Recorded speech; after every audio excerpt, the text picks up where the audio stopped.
Hello? Oh my goodness. It's taking me so long. See, yesterday I wasn't even going to do all this. Well, some of this I was going to do because I had to. Well, no. Mm, It's taken me over an hour.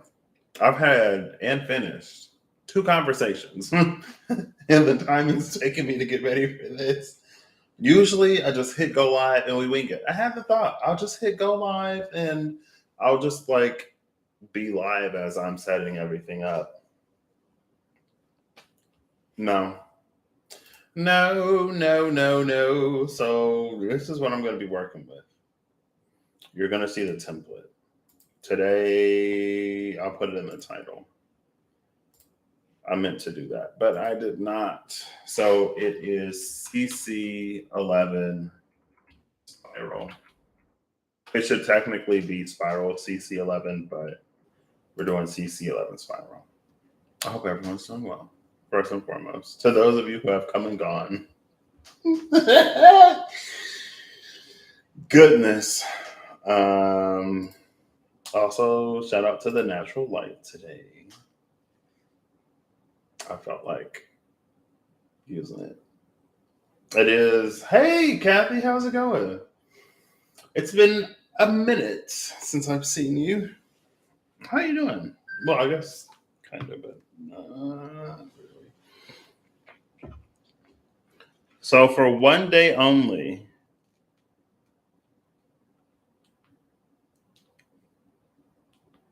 oh great, oh great. Right as I go live. Ah, no, leave it to Sir Kenobi. Oh gosh.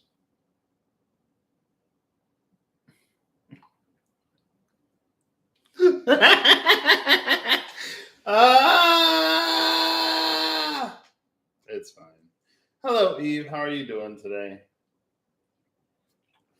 I almost grabbed some Oracle juice, but I did not because I got some mead left. I could have got the mead. Hey, Kilo, how you doing? But I didn't because we're going to be a clear channel. Even though I can perform under the influence, and I don't get like wasted. So anyway, for at least today, I'm glad to hear it. Anything that falls on the floor is not anything that isn't touching the desk isn't part of the read. So if a card falls on the floor and it's touching one of the legs or one of these little stumpy things on the legs, then I'll take it. Did you really? Of what? I've been thinking because especially now that I have to go through a box to find cards. Like what took me so long was it took me a minute. Oh, that's what I was going to do. I'll show you the canvas that I'm working with, and then I'm going to fill it in as I go along. I didn't know exactly.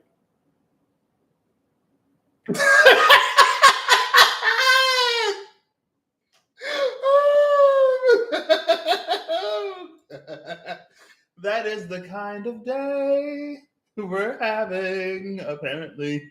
Did you see that? Did you see that?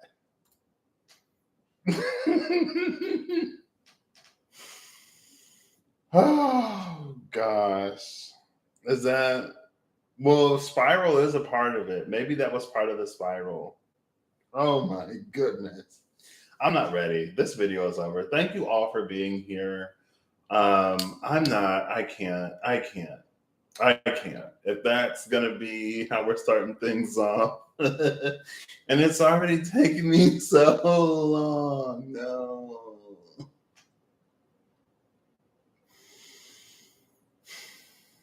Thank you. It's kind of weird. You had a Midori sour drink, a Midori. Was it green? Um I still want to try the prophecy. They have it was wines called Prophecy, and I think there were like 3 of them. I was like, and I sent Eve a picture. I was like, look, they have Oracle juice at the store. Um, that really just threw me all the way off. I'm like, oh gosh, it's fine. We're gonna power through this.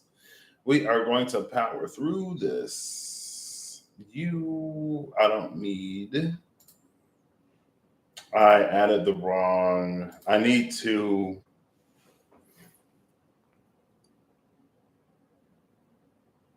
capture.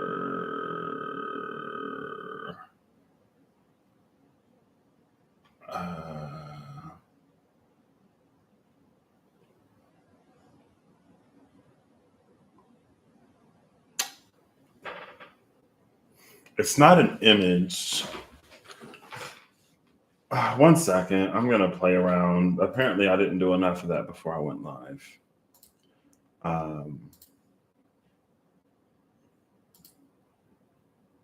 Yeah. See, this isn't as bad. So I'll do this. And I'll do this. We're going to do this. Oh, you too. So this is what's happening right now, because I have this Excel sheet, right? Well, there's OBS. There's a little behind the scenes.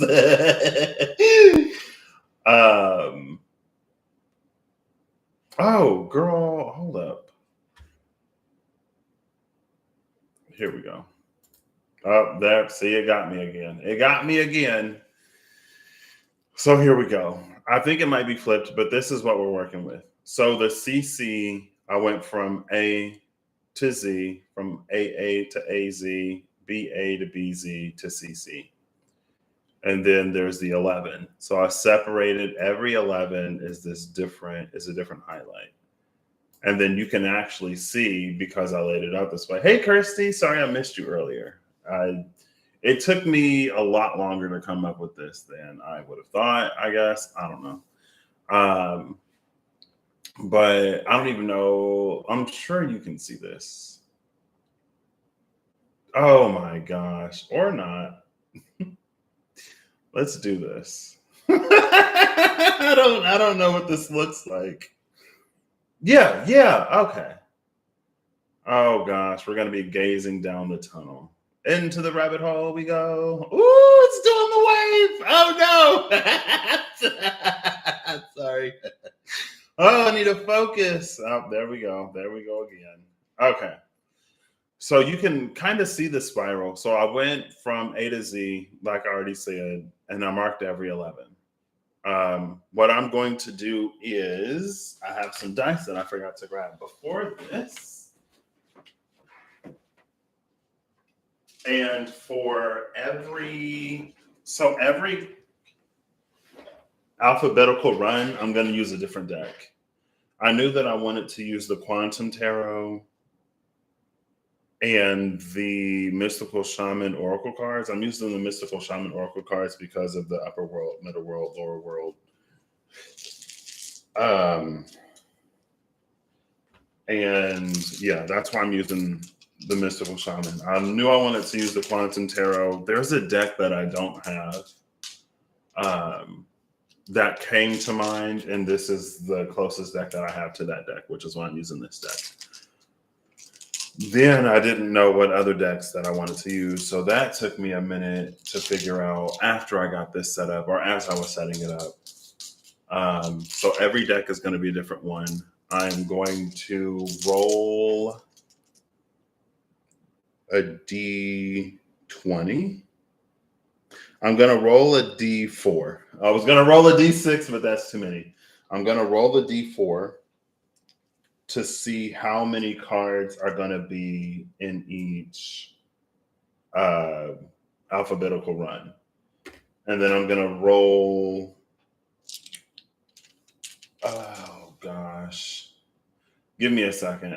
I'm going to go grab. See, I wasn't going to use these dice. I was going to grab the bag of dice because I have them now. I have to go find them in a box. I think I know where they are because I want to roll. I'm going to roll the D20. So anything above 26 is automatically not going to be included. But I want to roll all the dice before I start this, because what I'm going to do is I'm going to take a screenshot of this. I'll post it on the community board. And if you want to, I'm going to, like, every card that I pull, I'm going to populate into the spreadsheet, basically. So that way, if you want to pick however your way through the spot, however you want to use this, you can. So if you want to like look at every card through it, or if there's like you do something on your end and you want to like further clarify for you, you can like pull or like just completely disregard this and do what, again, you do whatever you want. You could make a word and let's say, let's say the word, somebody, I can't think of a word. Word. Let's use the word word. Word isn't a good word, but it's fine. We're going to use it. So if you wanted to spell a word with this, then you could go in and find the cards that correspond to that. Bird. Thank you. Why bird? Bird is such an interesting word. Bird is such an interesting word. Somebody was mentioning something about birds. And I was like, what? And then it popped back up. Interesting synchronicity. Thank you, Kathy. That was hilarious. So you do BIRD, right? So you can actually use the BI. Oh, thank you. I love bird because we actually can use a combination. You can use the BI from bird and then the R and then the D.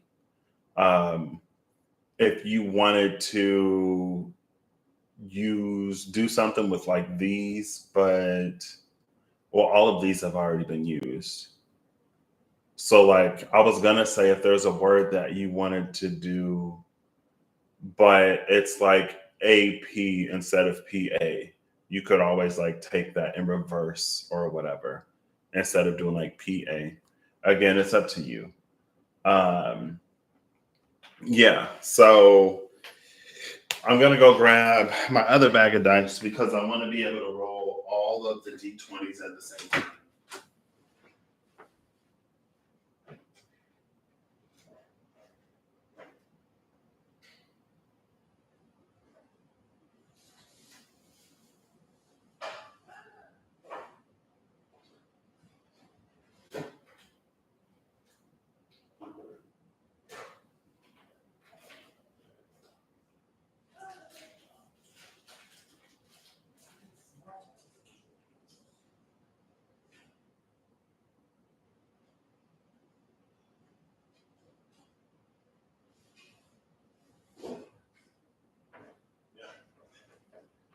Okay.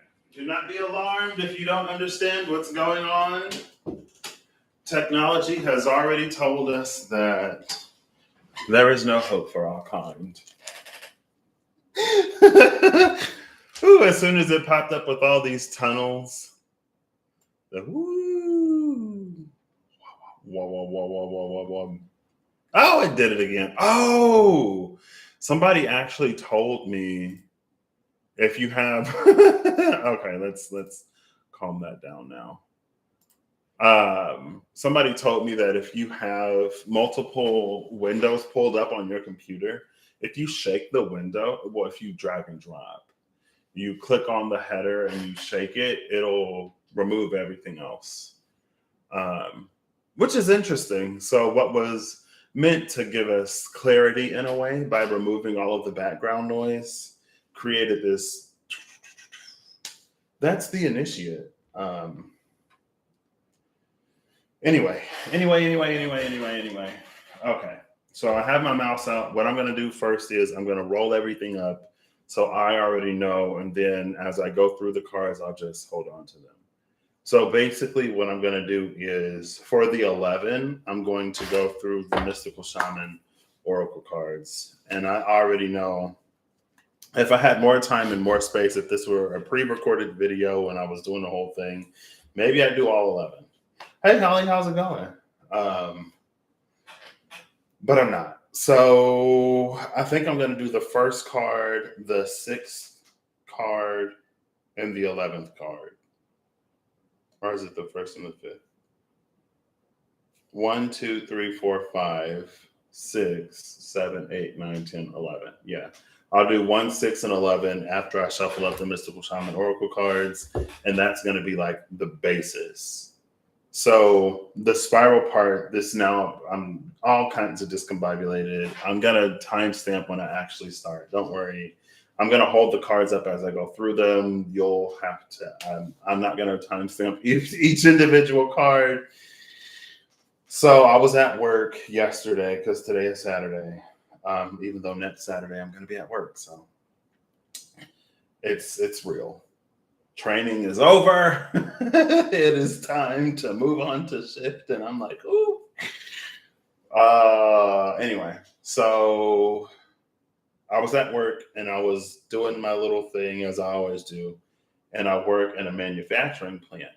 So timestamp is at the ready. I was at a manufacturing plant, and whenever you're working somewhere in life, we have to have walking room.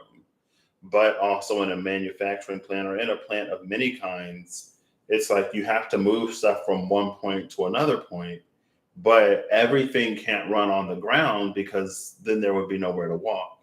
And so the spiral is the solution. The spiral elevates a thing and then takes it where it needs to go, and it keeps the walkway clear. And it made me think of, I think it's the six of diamonds in the diceology. It made me think of a leaf caught in an eddy. And sometimes the energy of the leaf caught in an eddy, it'll be the spiral, but we spiral upwards until we can pass clearance and then we move on. It's like, and then you can overcome the mountain. It's like if this is the wall and this is my thing, it can't go through the wall. So it'll go in, and actually it's like typically like 3 corners. Who do we have? We have masculine, feminine, this 4 of earth, and self. This is our container. So we have this thing, right? And then when the wind comes in, it'll like blow in. It'll hit one corner and then just like sort of circle. And that's where you see like the little leaves or plastic bags or trash that sort of do whatever, right? So those are the other 2, but we have this 4 of pentacles, or the 4 of earth. Is it important? Who knows? Sure, why not? But anyway, it might come back out. So then, so it'll come in and it'll spiral and spiral, but it raises in elevation every time until it can actually clear this, and then it goes wherever it's going. So that's the first thing that came to mind. I was doing the same walk I do, and then I noticed the spiral, and I was like, because I was like, they go back into that other room, and then every now and then I'll see a box, and I was like, I saw you when you were down there. I saw you when you were flat before you got filled with anything, and now you're off to some distribution center for somebody to buy at a grocery store to end up at Holly's house. Who knows? So that was the spiral. It's like it gives us the time until we can clear something, and it also, again, for the pedestrians, it keeps the walkway clear. It was actually like it came through as a vertical solution to a horizontal challenge. It was like vertical solutions for horizontal challenges. And it was like some kind of, again, until you get clearance, it keeps the walkway clear.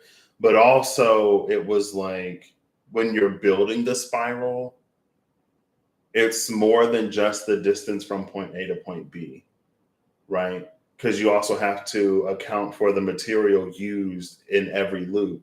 And so it's like if you stretch out the spiral, it's a lot longer than you think it'd be. If you unwind the coil, it's a lot longer. We're not talking about DNA because even if you look at the spreadsheet, we're not going there. We might go there. I hope we don't, because I'm already like, what is happening? Like it's taken me so long just to get this far. But that's what's going to happen. That was the spiral. And so then I go to lunch and I get a raspberry iced tea. And it's not a Snapple or anything. I look in the lid for no, like there's nothing in the lid. So I don't know why I looked in the lid, but I look in the lid and I see 11. I was like, oh, 11, that's interesting. And then I see CC. So a CC at the top and then 11 at the bottom. And I was like, oh. And then I was like, I want to do something with this. Let me go make a community post so that I remember. And then I posted CC11 spiral. And that's how we got here. And then that whole spreadsheet that I showed you and all of this later, after half an hour of an attempt at explanation, you probably still have no clue what we're doing, but it's fine. But as you can see in the spreadsheet, like the C is only CA, CB, CC.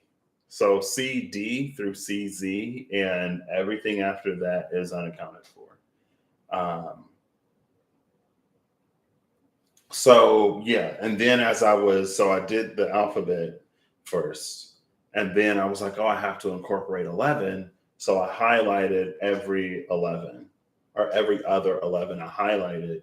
And then that's when it was like, we're going to go from A to Z, AA to AZ, BA to BZ, CA, CB, CC, but in chunks of 11. So now it's like 11 is our vertical, 11 is our horizontal requirement. So we have to stack up until we get high enough to make it to that CC on the other side or whatever, if that helps illustrate the spiral. So now, again, as I'm talking about it, obviously I'm still like, how exactly am I going to do this? Because if there's more than one card, that's it. If there's more than one card, then within that alphabetical domain, then it's going to be like, well, since I only have 11, I'm going to roll 2 D10s instead of 1 D20 for each one. I chose a D20 because it's the closest to 26, A through Z. But if I'm capped at 11, then half of 26 is 13, and the D12 is right there. So we'll get at least one in each part of the spiral. Like as soon as I tried to share the Excel sheet and it gave me that tunnel, I already knew. I was like, okay, this is what I had signed up for today, apparently. I just woke up, I brushed my face, I washed my teeth. And I was like, oh, I'm just going to do this real quick. I am like 30 years behind, whatever this is. Okay. Yeah, I was like, I couldn't even, my brain was already like, So how is this going to work? It's fine. I'll just use these two. So then I'll have 2 D12s. And it's, oh gosh. So I have purple for purple. Nice. Oh, is this going to work out? Oh, it's going to work out. So if you, thank you. All of the preparation was not in vain. It's coming together. So if you recall and I don't know why I chose purple, but everything works out. If you recall the spreadsheet, the ones that I highlighted some in purple, and then there were the white ones. I grabbed my white pair of dice, and I grabbed my purple pair. So this is the purple, this is the white, and that's how I'm going to know which card goes where. Whew, it's coming together. All right. So I'm going to grab the D12 from here, and I'm going to grab the D12 from the other one. And like I said, this is for me reading it, but I'm going to populate the spreadsheet with every card that I pull. I'll just make sure to hold on to these so that by the end of it, I'll be able to clean up my desk a little bit. This is also something that I would like just through sheer space alone. I don't know if I would have been able to do this at the old place. So It's already required a certain amount of movement on my part to be able to do this, at least from a logistics standpoint. 8 and 12, Scorpio and Pisces. Please be gentle. Please be kind. And do not break my mind. Hey, Janelle, how you doing? Happy balmy Saturday. Oh, snap. It was so hot and humid yesterday. I'm like, oh my gosh. So the D4 I'm going to use in the rainbow dice. And then I'll use these two D12s. I kind of want to grab my thing, but it's fine. I'm not going to do that. Again, today only, well, it might happen again, but today the guidance is anything that falls on the floor is off the table. Anything that does not touch the desk is off the table. So if it falls on the floor and it leans on the desk, or if it lands on, because I have a Z desk, so if it lands on the bar, I'll take it. So let's do this. Oh, and then I was talking to my journey buddy. Like I said, I initiated and completed 2 conversations in the space of trying to do this. Also on here, Kilua came in and Kirsty came in, and I'm in an Excel sheet trying to figure out. And then I'm like, I don't want to have to type all of this. I'm going to try to use a shortcut. So I'll do A, B, C, and D, and then Excel will populate the rest. It's like, no, if you're not using numbers, Excel just repeats A, B, C, D, A, B, C, D, A, B, C, D, A, B, C, D. And I'm like, that's not what I want. But also, if I would have just typed it, it would have taken a lot less time than it did, but it's fine. In an attempt to work smarter, I ended up working a lot harder. But I had my 2 columns of AA and AB. One of the columns is actually hidden. You don't see it. And if you were paying attention, if you have a watchful eye, you'll notice that column A is gone. And we start at column B. It's column B with the numbers, C with the letters, E with the numbers, F with the letters, H with the numbers, I with the letters, and K with the numbers, L with the letters. And then columns D, G, J, and M are, that's where I'm going to type the cards that come out. I had to, and then I randomly remembered concatenate. Concatenate is the function that you use in Excel if you want to put text together, because you can't add letters. So anyway, am I good now? It's almost been half an hour. Can we suck this in video? It's fine. Okay. We'll say intro / explanation 0000 rolling dice / setup at 29 minutes. And then I'm going to keep the keyboard here so I can type everything. So I'm going to pull all the cards, I'm going to type it down, and then I'm going to situate everything so I can actually read it. Okay, so what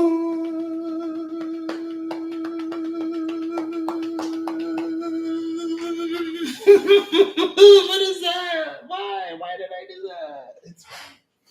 All right, it's time to stop crying and whining. Also, y'all know how like I've talked about the stereotype of Pisces or whatever, how people be like, oh, Pisces pretend to be helpless, but also at work sometimes I'm like, I haven't been trained on this. I don't know how to do this yet. Like, I need somebody to do this for me. I'm like, oof, it's fine. All right. So, first deck is the Mystical Shaman Oracle cards. I don't have a place for these yet on the... Actually, I'll just put them here. Because we're only going to CC, it actually gives me space to just put it right here. So I'll do 1, 2, 3, 4, 5, 6, 7, 8, 9, 10, 11. Actually,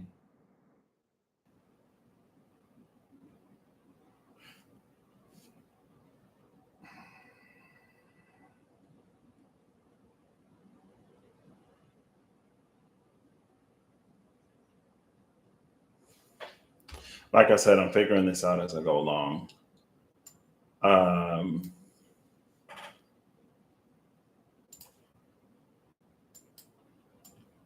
because you can do this however you want to do it. Um, this is like an abridged version because I'm not doing the full 11 cards. I'm doing the first, the sixth, and the 11th from the Mystical Shaman Oracle cards. Um, and I'm not, because I had a thought of doing like the top, the middle, and the bottom of the deck, but it's like we're working in a framework of 11. That doesn't work. If that's how you want to do it, you can. Um, but I just had a thought like, shouldn't I pull every 1, 6, and 11? To be because like the mystical shaman is well, maybe not. The mystical shaman is the entirety of like it frames out the space, the horizontal space, the floor, right?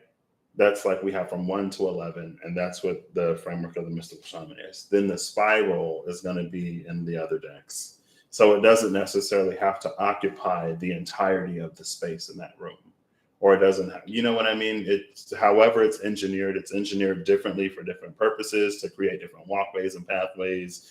Also, like there need to be service ways. So if you need a mechanic to go in, you have to have enough space for somebody to move through whatever they need to move through. There's a lot of consideration for space and the things moving through that space that needs to take place, which is why I marvel. I marvel at just human ingenuity sometimes. Because I'm like, that's pretty cool. That's really cool, actually. All right. So this is where I'm going to put the mystical shaman. The mystical shaman is going to be green. No, well, I don't have a rainbow color. So yeah, it'll be this light green because I don't have a rainbow. All right. So, goodness.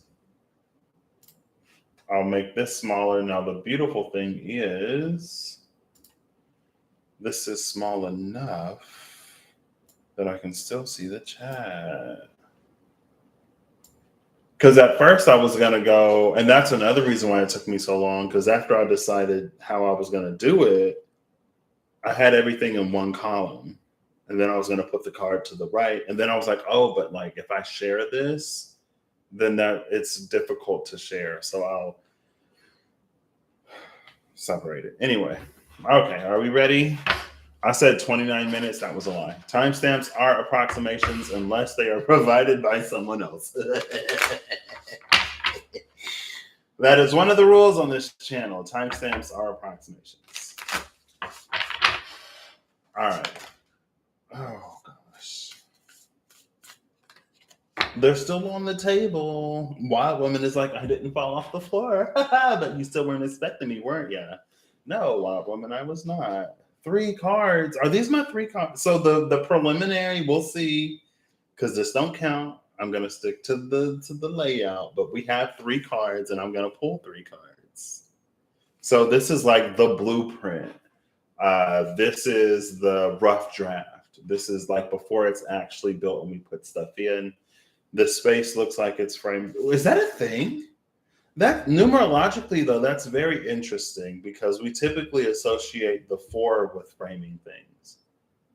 But even when I tried to show you the leaf caught in an eddy, like to demonstrate the eddy, I had to have at least 3 in the enclosure. So I pulled 3 cards. It was the self, masculine, feminine, and the 4 of earth that was sort of holding up the masculine, feminine balance. Whatever. Use your own intuition and discernment.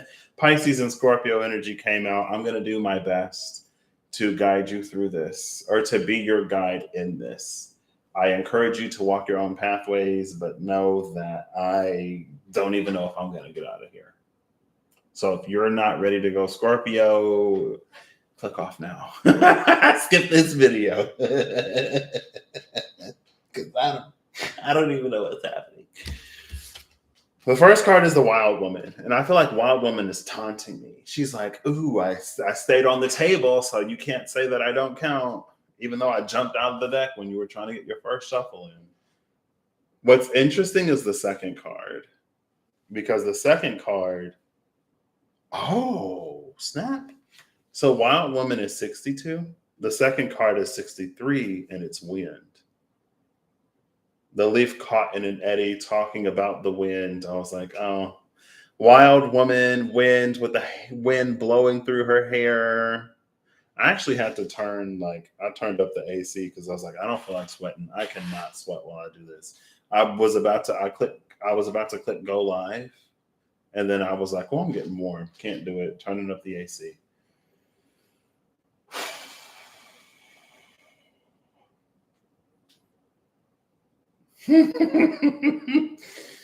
All right, y'all signed the waivers.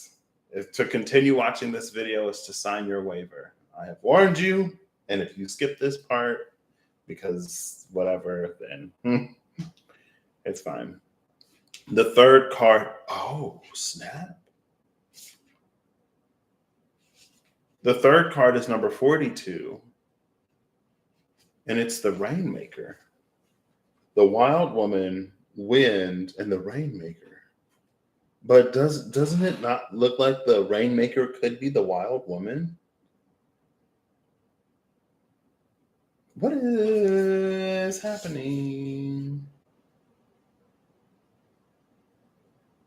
This is a storm that's brewing. So it's almost like the Wild Woman is calling in a storm. I don't know if it's because the land needs water or what. And one of the first signs that the storm is coming is the wind. When the warm front meets the cool front, and one of them pushes up the other, because warm air is less dense than cool air. There's that wind. Before the storm comes, I first experienced it, well, when I was a child. And my friend was like, it's coming in fast. Didn't know what she was talking about. Downpour, blinded. My little brother is out there somewhere. We were right next to each other. When it came in, we ended up separated. And I huddled under the pavilion or whatever with the rest of my family. And they're like, where's your little brother? And I was like, I don't know. He was just by me. I'm going to go find him. But I was at work here. It was the summer of 2014. It was the summer before 2015, because starting 2015, I was on campus. And we were working one day, and the wind came in. It was like this gust of wind. And I was like, oh, it's about to go down. It's about to throw down. It's about to storm. And not too long after that wind blew through, like rain. And the last time was a few days ago. I came out of work, and it wasn't the wind, but the wind was picking up. And I was like, oh, it's about to go down. But my mom was like, oh, it's just thundering and windy. So we went to go work out, and then we come out, and it was hailing. It was hailing, and then it was raining. The hail didn't last too long. And then the rain didn't last that long either. But it's the wind that comes before the rain, basically. Long story short, the wind that comes before the rain that signals the incoming storm. Now, storms are associated with like purification and stuff like that. What's interesting is, oh my gosh. So what's interesting is that it's almost like, because I'm looking at the heart on the Wild Woman and the Rainmaker. Oh yeah, see, look, because in the Wild Woman, it's all the way up there. And the Rainmaker, it's right there. But I was looking at her heart, right? But it's like she's pushed out all of the blue inside, and that's what this is around her. And then the red, when the blue was expelled, then the red came in.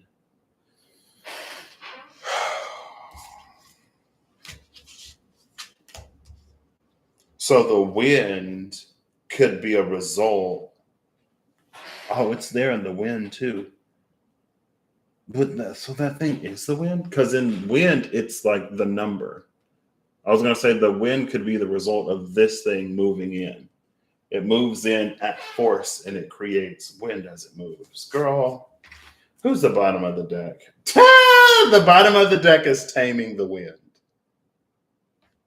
So if this, because like if this is the wind, then that is definitely, at least in these cards, taming it. Taming it in a way of working with it, taming it in a way of calling it. I don't know. And then in the wind card, we see the bird, and in taming the wind, there are the feathers from the bird and the headdress. I'm like, oh, it's fine.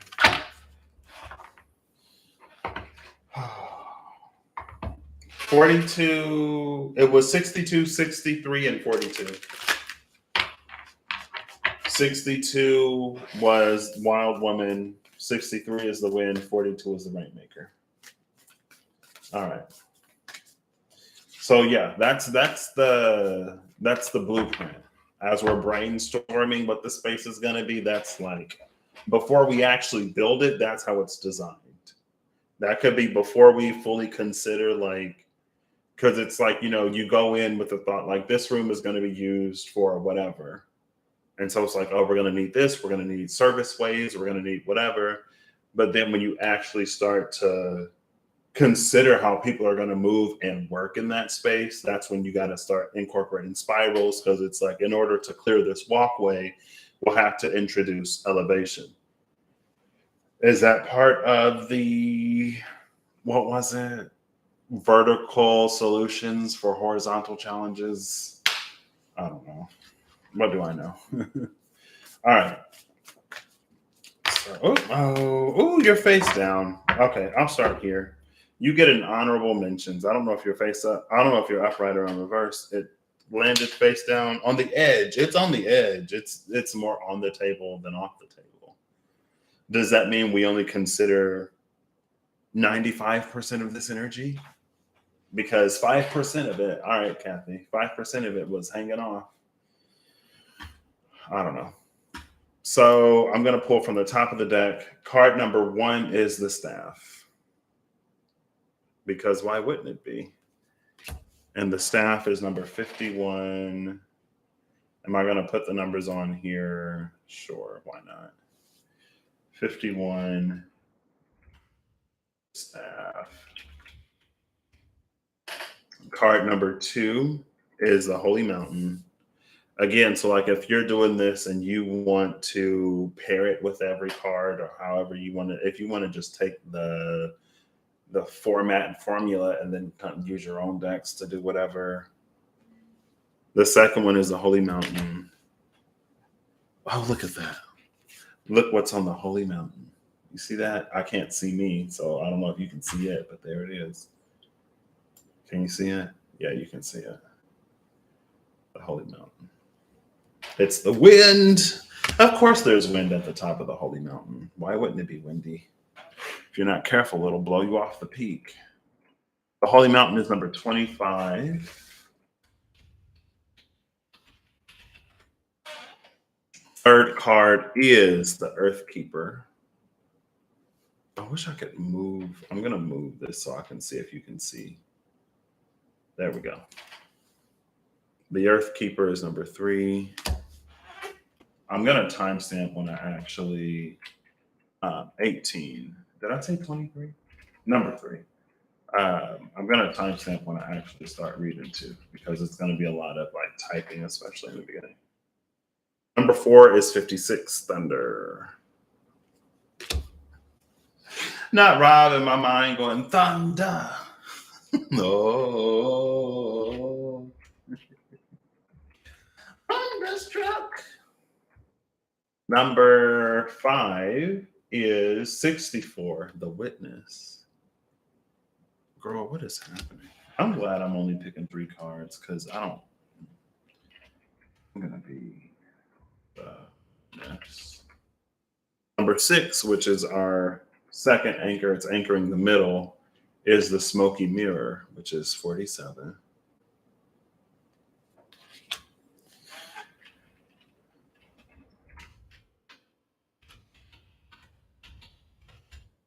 Number 7 is Earth.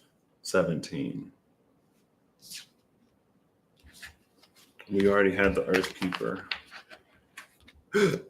Excuse me. 17. We had number 18. 18 is the Earth Keeper. Okay. Number 8 is 55, Taming the Wind. I didn't even catch that 55 as Taming the Wind. 55 is interesting. It's interesting because I chose it's 1, 6, and 11. So 6 is right in the middle. There's 5 cards before 6, or there's 5 numbers before 6, and there's 5 numbers after 6. And then 6 is like that. The 51 is a 6 if you add 5 and 1. That's the staff that sits to separate this 5 from those 5. And it's not separate any in a way that's more than like to delineate these 5, to differentiate these 5 from those 5 anyway. Interesting. I thought about that. I was like, oh yeah, 5 on each side, Taming the Wind. The 9th card is the Wind. I guess they stayed together. The Wind and Taming the Wind. 63. And then 10 is the Rainmaker, because why not? I shuffled these, y'all, and I'm pretty sure I separated them as I put them back in the deck. But if they're meant to come out, they'll come out. You pull cards, you'll find out. It happens. And the last pillar is Fire, number 19. So we're branching out completely, but that's why the Smoky Mirror is here. I'm not even using I'm not using the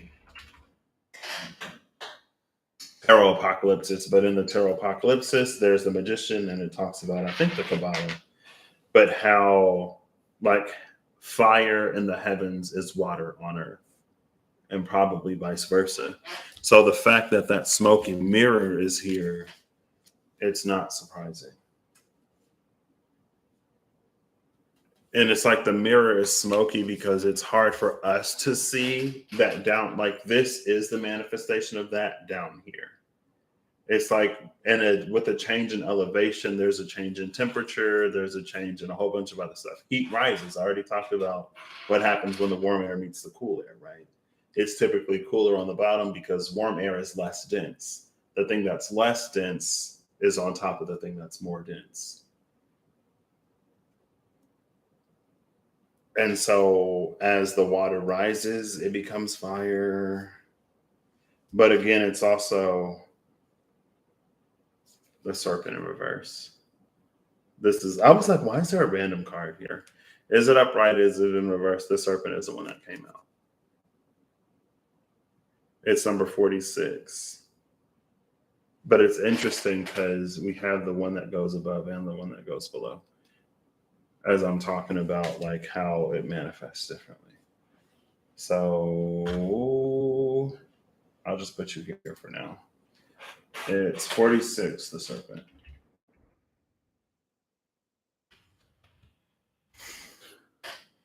Okay. So we have these. I'm gonna honorable mentions. Bottom of the deck, just in case we're curious, is Flow, number 20.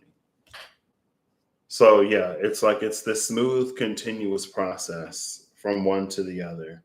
It feels like the mirror is smoky again because it's difficult. Welcome back. Because it's hard to see, it's hard to recognize it as whatever it is after it's gone through this phase change.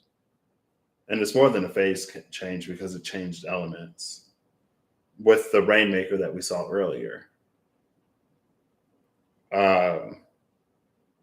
So that brings in, so we've seen wind, oh, it came out here too. 63, the wind came out, 17, earth came out, and 19, fire is our last pillar.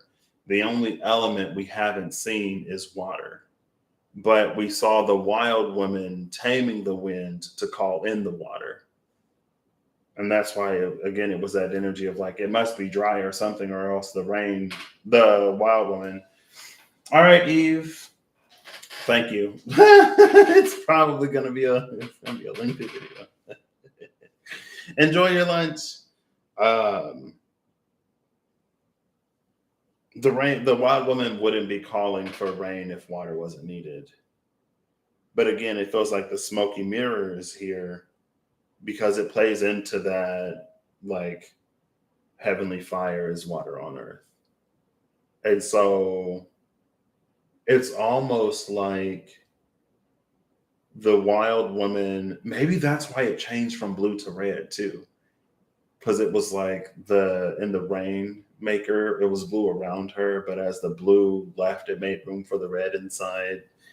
Uh, the wild woman has to consider who it is that she's asking for rain. If she goes to the heavens wanting rain, knowing that heavenly fire is water on earth, then she'll ask for fire in order to. So now it's like this Libran almost balance, but it's more than a balance. It's like an acknowledgement of duality, or it's an awareness of, if I want this, I have to ask for that, because at somewhere along that flow, there is a point where things get inverse or converted or whatever.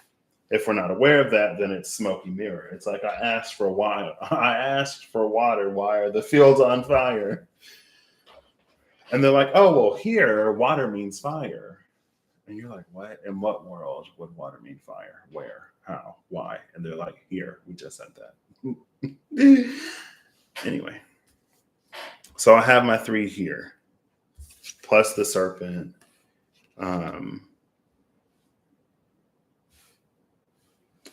So next, the first deck I'm going to use is the Wild Unknown. I was going to try to share this window with y'all, but since it's like in a program, instead of it being in like a browser window, that's when that weird tunnel thing popped up. I'm going to try one more time though. I'm going to stop this though, so y'all don't have to suffer through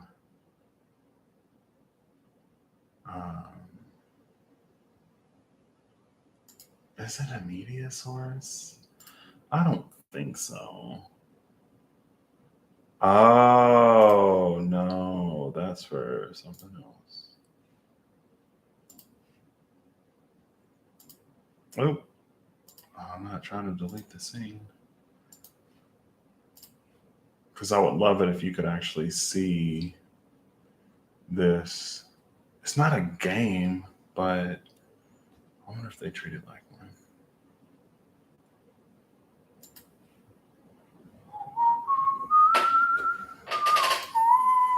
Oh, what? Since when? Okay, so apparently it wants to work now. I'm not complaining. I'm not going to complain. Here's the Excel file I'm working on, so you can see it as I'm typing it. You know what? We're going to do one of these. Boom. There we go. There'll be some black space over there, but that's fine. I just want to be able to show you the cards as I hold them up. Gotcha. Nice. So yeah, the first time I tried to do a window capture, the Excel file wasn't recognized, and the only window was the like YouTube or something. So that's when it got that. It was like capturing itself. I don't know how blurry that is, because on my screen it looks blurry. I'm gonna pull up my phone real quick just to check. Oh, Sunny's online. We could have played the game together. It's fine.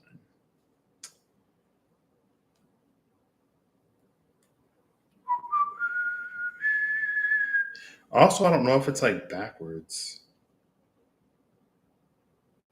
So yeah, it's not the best.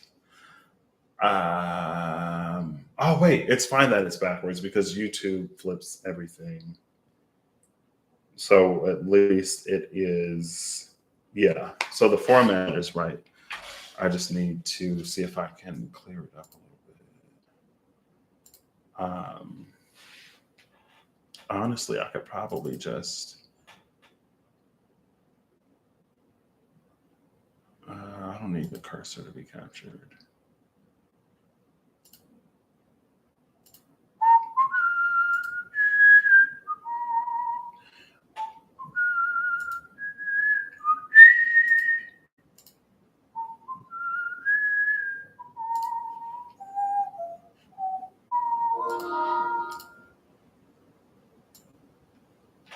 There you go. There we go. That's better. Okay.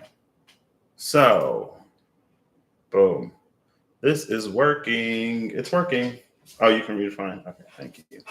So I haven't put the serpent in its thing yet, but as you can see, I have in green the Mystical Shaman Oracle cards. I'm going to use the Wild Unknown Tarot for the first block.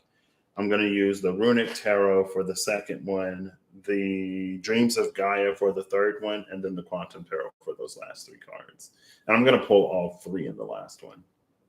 Or at least, I am. I'm going to pull all three in the last one. So let's see. Wild Unknown, I'm going to shuffle it up. I'm going to roll the dice before to see.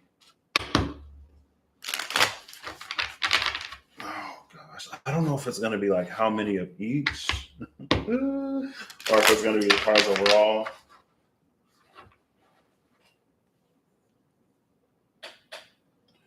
Oh, snap. Really? The divine, raw, feminine, very protective, and evolution from Ardra. I know so little about the nakshatras. I know where my sun and little, very, very, very, very little about the lunar mansions. But if they're related, that's crazy. Oh, I just saw the Ten of Cups. Oh, no, we're not doing that. Okay. The Sun and the Emperor at the cut. Interesting. All right. And then, boom. So this is shuffled. I'm going to roll these three. We have one card. Oh, look at this. Oh, gosh. Well, it was number one before I slid it. Number one. And then we have 10-10. So that's kind of like a 1-1-1. So yeah, that established for me. I'm gonna pull it from both. So, but it'll be the 10th card in sequence, right? Is that how I'm doing this? Sure.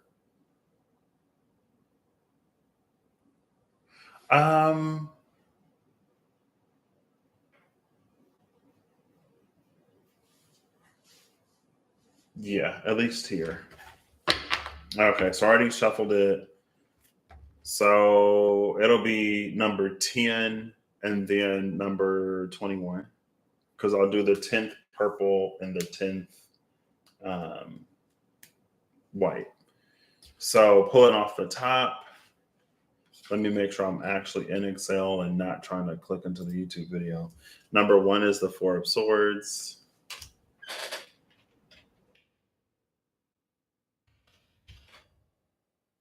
Two is the Ten of Cups that I saw at the cut.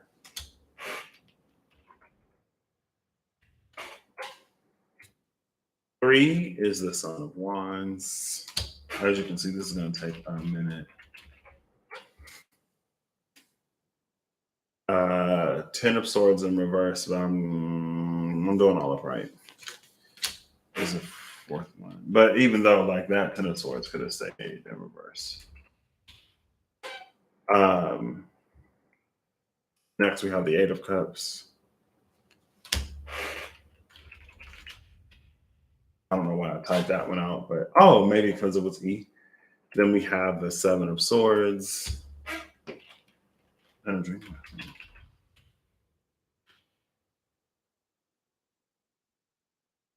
I guess I'm typing it now. Two of Swords. Just kidding. Son of Cups. I'm actually really quick. I'm going to have to extend this down a row. I'm going to insert a column here.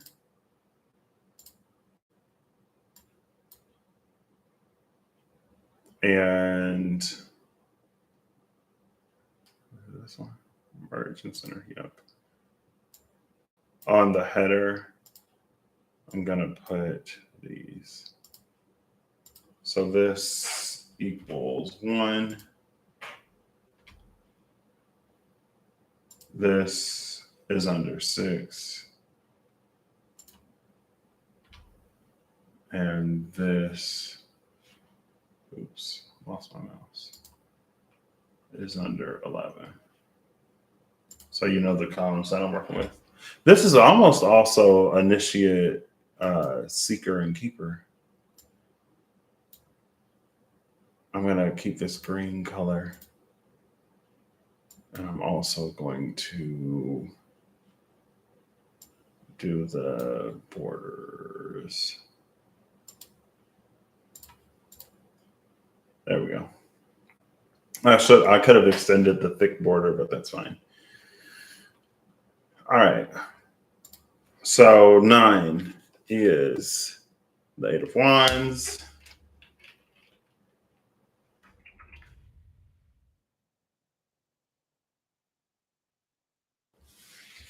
Did I really? Hold on, wait.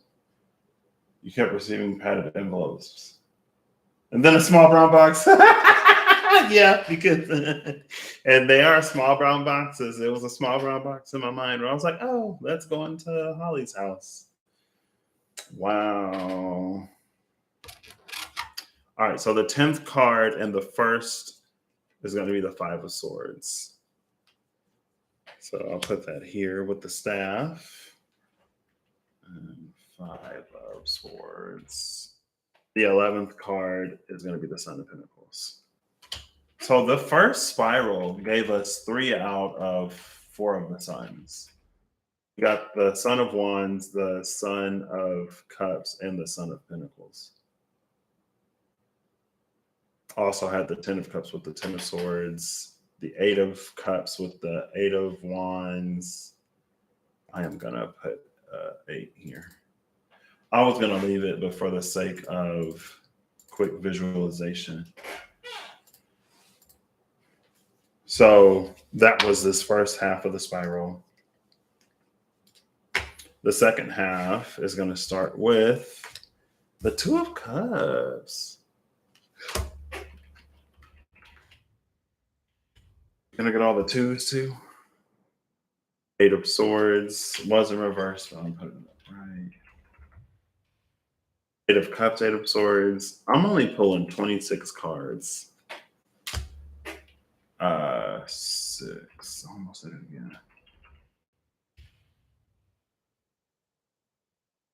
8 of Pentacles. Is that the last 8? 8 of Cups, 8 of Wands, 8 of Swords, 8 of Pentacles within the first 15 cards. All of the 8s, 8 of Pentacles. Then we have the 3 of Wands. We have the Star. I'm going to try to speed it up a little bit. 2 of Pentacles. Ring just had that card in one of her videos. 5 of Wands.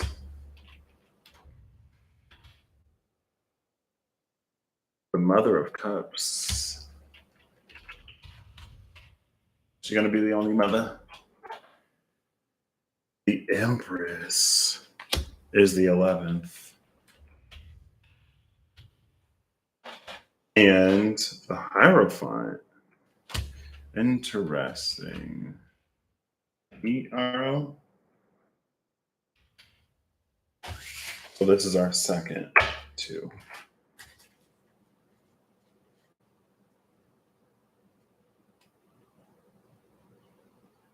How am I going to do this? I'll do it like that. So this is the first spiral. I wanted to go from top to bottom though, just in case I reference these again. Oh, it's fine. I feel like I'm making this more complicated. I don't know how long this video is going to be. However long this video is, I can assure you it's going to be too long. Maybe not. We'll see. Okay. So the top part of the spiral is on the top, and then face down, I have the second part of the spiral. And then we actually continue. So on the next, again, because of the 11s and the 26s, they get broken up weird. Am I really? Oh, it's the chariot. Okay.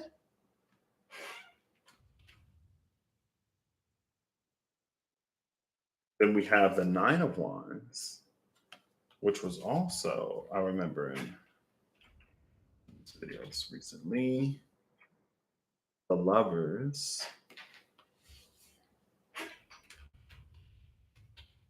And Ace of Cups. So the last four. So beginning the third part of this spiral before we head into the next one, the Chariot, the Nine of Wands, the Lovers, and the Ace of Cups. See, this is giving me that, and this is like the beginning of the third rung, right? Because 1 through 11 was the first, and then 12 through, or is this the second one? Because it's 1 through 11, 12 through 22, and then this would be the 23 through 26. So I guess technically it'd be like the second level of that, because you got to go forward and then backward. And like this is that leaf caught in a netty. It's like you have to get so high before you can reach, before you like reach clearance and you can like make it over whatever. And then you have the Lovers and the Ace of Cups behind that. Gorgeous. Gorgeous. Love it. Okay. So that's it from here. Bottom of the deck is the Ace of Pentacles. I'm also going to put the bottom of the deck because, oh, I didn't even type it. I was so excited for the Ace of Cups that I didn't even type it. All right. So this is going to get a little longer yet again. There we go. Bottom of the deck is the Ace of Pentacles.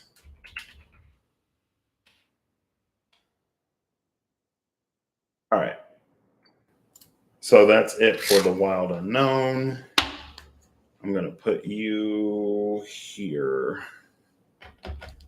The next deck is going to be the Runic Tarot.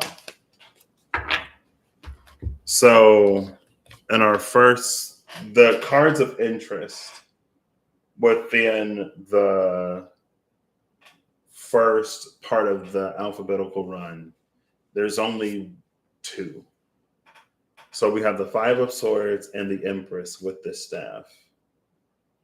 It's interesting.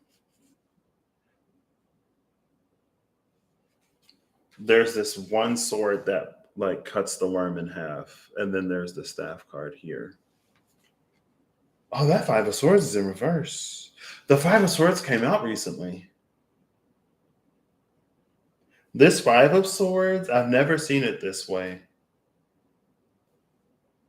This Five of Swords is either an Eight of Swords, a Nine of Swords, or the Ten of Swords and the Two of Swords. The Ten of Swords, the Ace of Swords, and the Two of Swords. Right? Because they're crossed here, that's a 10, and then there's 3 ones. So 13. Or because it's like 2 on one side.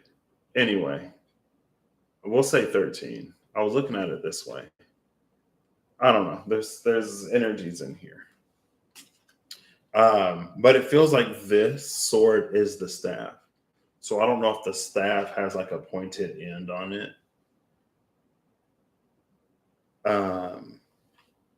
But the Five of Swords came out recently.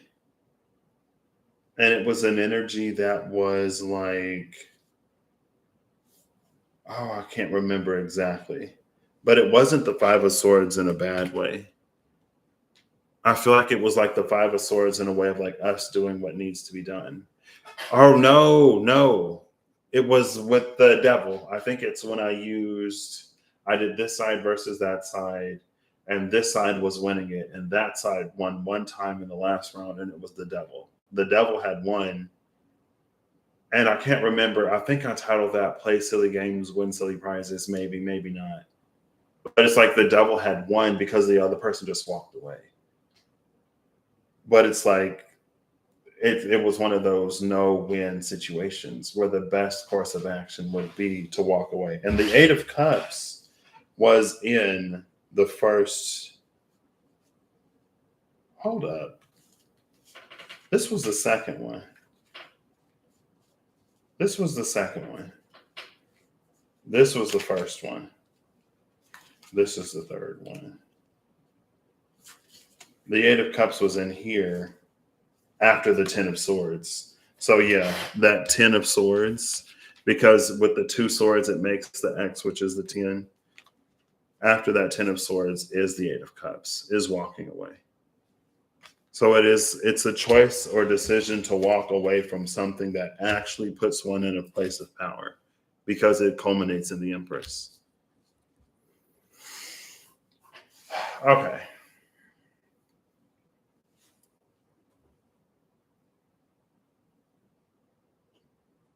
Morse code, I feel like Morse code is one of those things that that I need to know.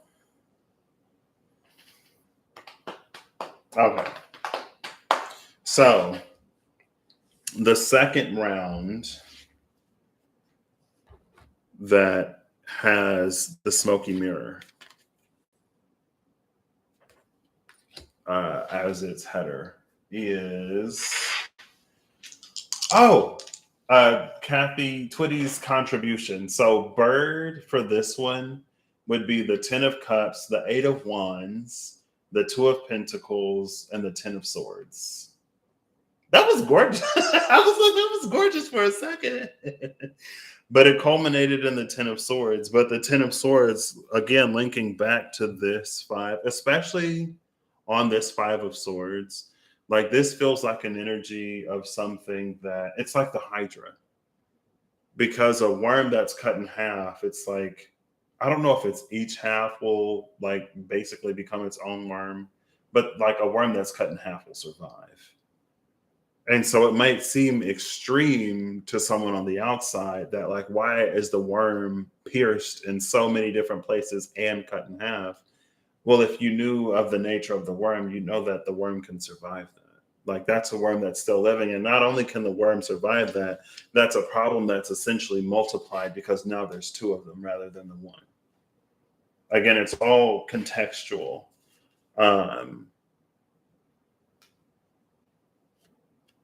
But for this, it was necessary. Either it's necessary or it's just walking away from a no zero-sum game, a no-win solution, or no-win problem, or whatever.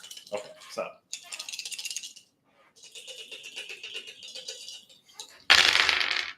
Oh, no. There's one card.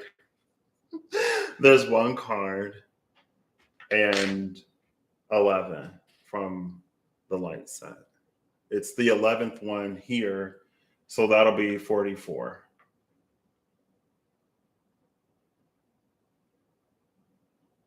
The other die fell on the floor. And it is the rule today that if it's not touching the desk, it doesn't count. Now, yeah, it's in the. Oh my gosh, it's another 11. We go from 1 10 10 to 1 11 11. but it landed on an 11, but it's on the floor, so I'm not taking it. So there's no purple for this one. Interesting. Okay. It is the smoky. Oh, again, I feel like that plays into the smokiness of this mirror. So again, like the last time, there was the one. So it was going to be the 11th purple and the 11th white or non-highlighted. But because the purple one fell on the floor, we don't see what lies on the other side of the mirror. Interesting. Now I'm going to obviously, right? But for intents and purposes of this, right? I guess it'll be a known unknown. And look, I cut to the title card. That's hilarious. All right. What'd you say? Of how Cancer transitions into Leo. Oh, I saw you mentioned the third decan of Cancer, I think. Third rung of Cancer is Ashleisha. I know Kritika is in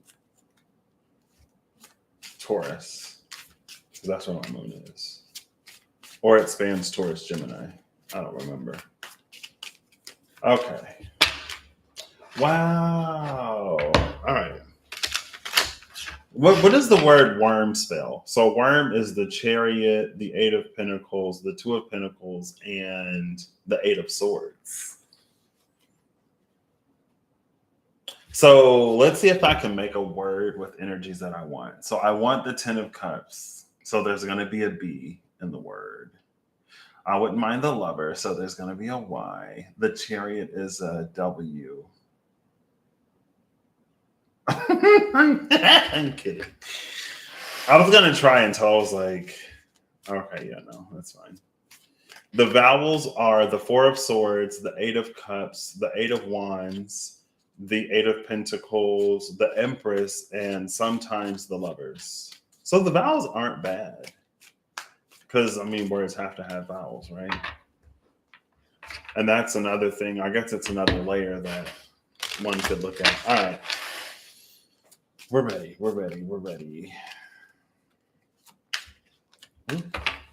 So, under the smoky mirror, AA is the Seven of Swords. This deck is going to be interesting. Because I'm going to, oh, what are you talking about? What is this? What is happening?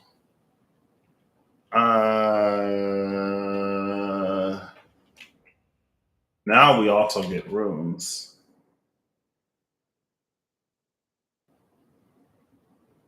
I'm just looking at immediately the Gifu. What is this? Gifu and Ganunga Gap? Or Gifu and the, because of the X, and that was the opportunity or whatever that is at Ten of Swords. Surrendering to the divine within. Oh, love that.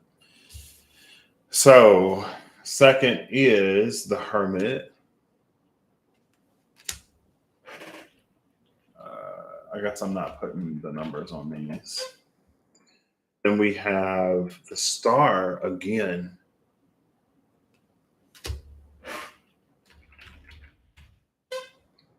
We have the title card. So I'll leave it blank. Then we have the Six of Swords. Should I put title card in there? I'll just leave it blank.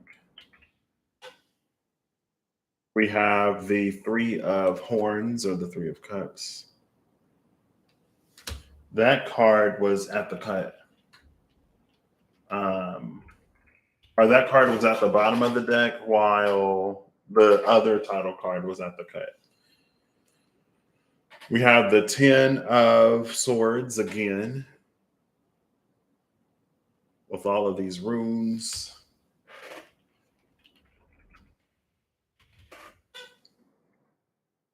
We have the Wheel of Fortune, which is another 10. Love that Wheel of Fortune. Immediately after the 10 of Swords. We have the Seven of Shields, which is the Seven of Pentacles. Oh, well. And for the sake of consistency, I'm going to use I'm not going to use that specific. Well, that's going to be difficult when it comes to the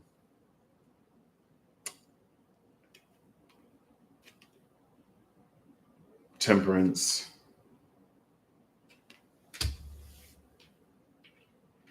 When it comes to the Dreams of Gaia, because that's its own thing. Then we have the Five of Cups, the Five of Horns.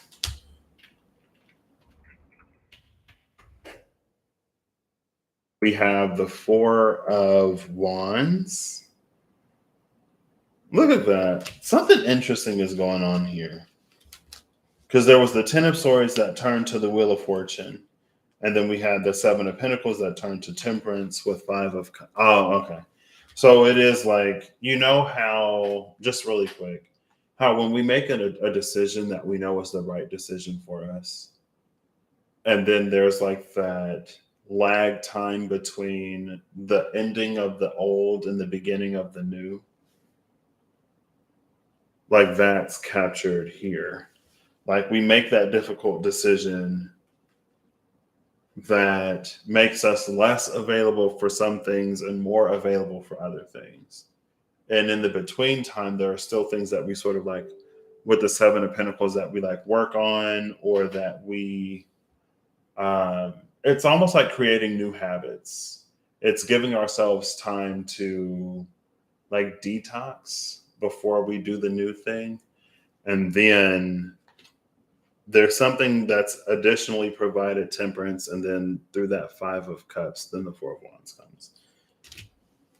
But again, in general, it's just like it's talking about that sometimes waiting period where we're like, I already made the choice, I already made the decision, like I already did the thing that was for me to do. Why then am I not like I did that so that I could have whatever, right?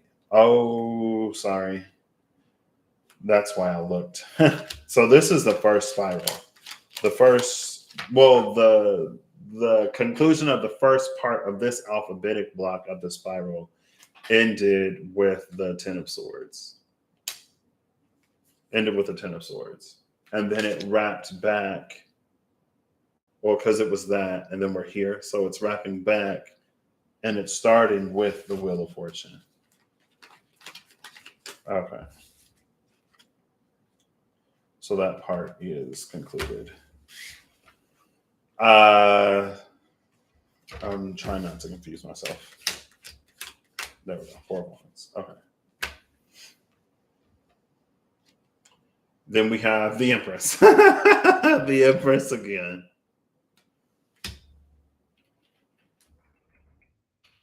Oh, snap. Somebody pregnant. Somebody that had a baby. You see that?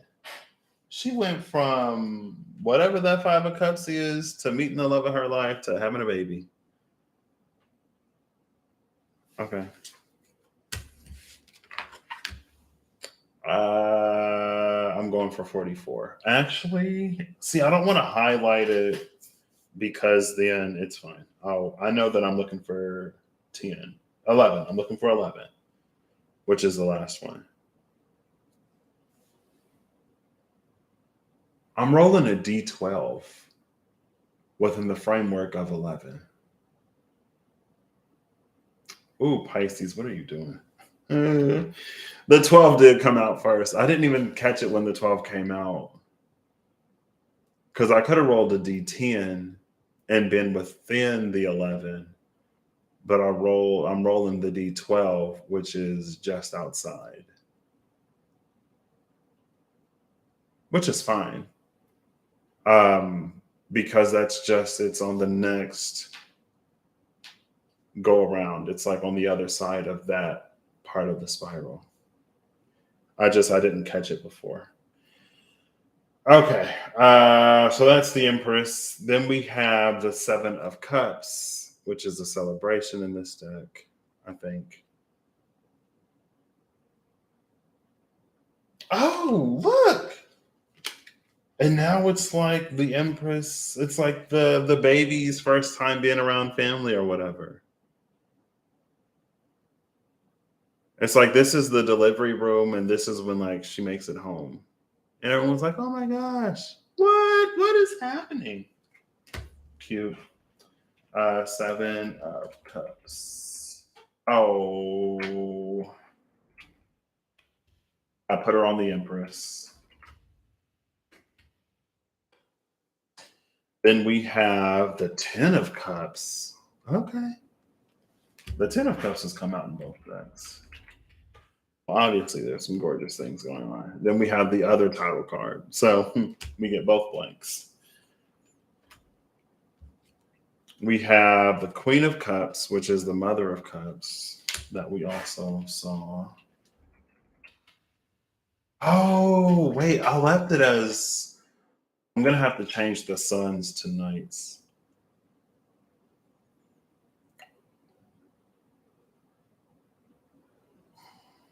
Well, it's fine. We'll just keep going. Flow was at the bottom of the deck, so we're going to flow with it.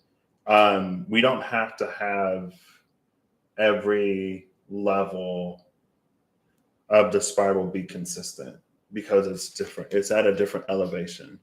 And again, before it was like heat rises as things go from the bottom to the top. There's a point where things sort of change. So we have the World card.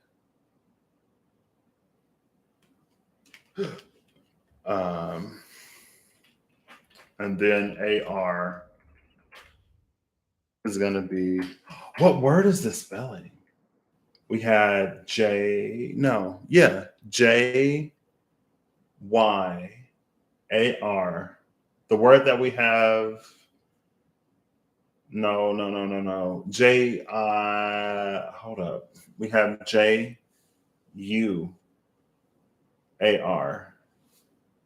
Jaguar. I'm gonna change these. So the Seven of Pentacles will be the Seven of Shields. I am gonna keep it consistent with the deck. Well, that's the only one that changes. So what's Shroud? Shrouds? No one told me. The Seven of Shrouds. It's not rods. Oh, I guess it is interesting. It is interesting that I put swords because the staff with the pointy end, it was like the staff that's kind of like a sword. So it's a sword, like a rod being a staff. Anyway, smoky mirror. So the Hierophant. The Hierophant is the card that comes out with the smoky mirror.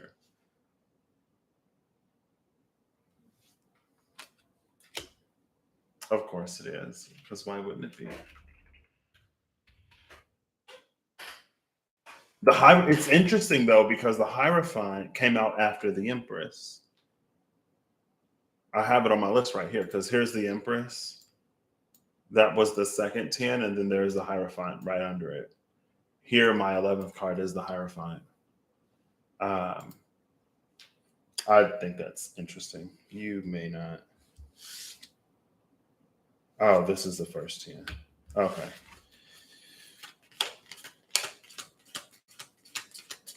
Boom. And then I'll put it here behind this, the first 10. Okay. And then I still have to finish out this part of the spiral.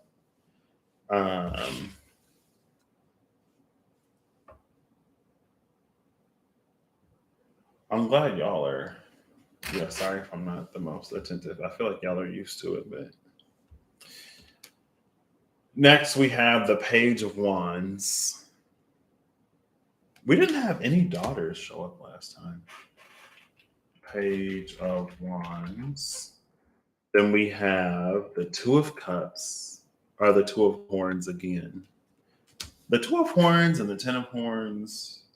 Two of horns. This is the three of horns. Horns or cups. I'll probably put that in like a thing below. So that you know.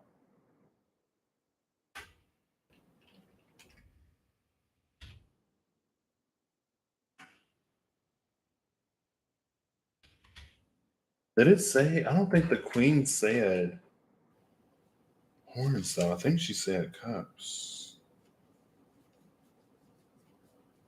Queen of cups. Yeah, it says queen of cups. So maybe I should have kept it as cups. But I'm pretty sure in the book they call it horns. You have horns and shields, but maybe not. As does it matter? Yeah, see, 7 of horns, 8 of horns, Knight of horns, Queen of horns, King of horns. A figure with curly blonde hair sits in an ornate wooden chair. Viking symbols and patterns adorn the chair. It is a high back. The person faces away from the turbulent waters of the ocean. I don't know. Oh, snap.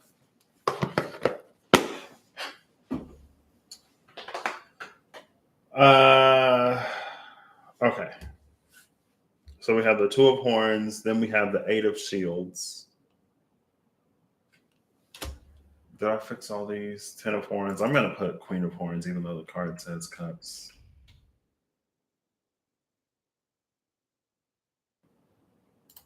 So then we have the 8 of shields. Are there no other shields cards? The King of wands. Looking all fiery.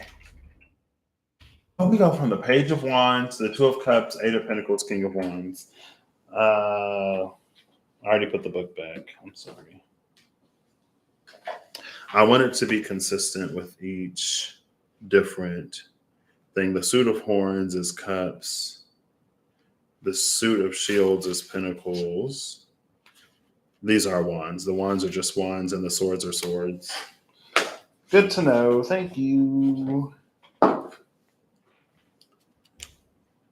And then we have the 8 of horns.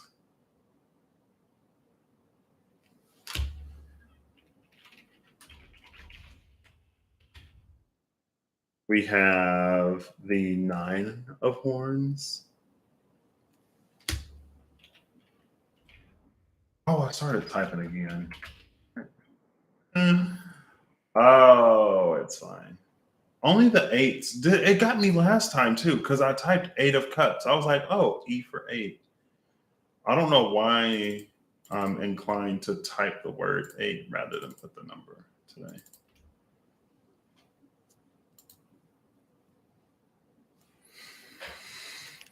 And then we have justice, right? Yeah, justice.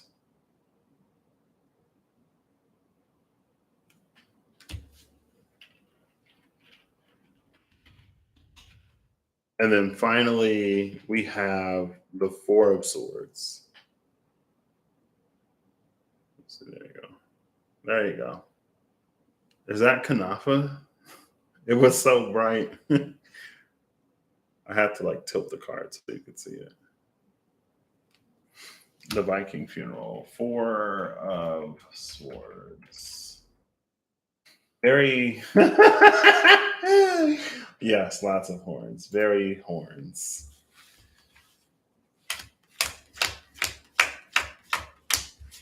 Okay. And then this one is the third one, and it goes here. So then you, I am putting here. I'll move this here. You, I'm putting here. Bottom of the deck is the 5 of wands. Oh, snap. This 5 of wands is interesting. After we've had that Viking funeral and the 4 of swords, it's like they put her on a piece of driftwood and cast her off into the ocean. Five of Wands. There we go. Okay, so the third deck is the Dreams of Gaia Tarot. It has been an hour. It's fine. Thank you all for being here. I'm glad that y'all are entertaining each other. This one is going to be right. Well, what was E? It's the Eight of Cups. I don't have an E in my name. In my first, middle, and last name, there are no E's and there are no U's. There are A's, I's, O's, and a Y. No E's, no U's. Ah, she's like pretending. She's gonna make her escape. She's like after they leave. Then I'm the King of Water.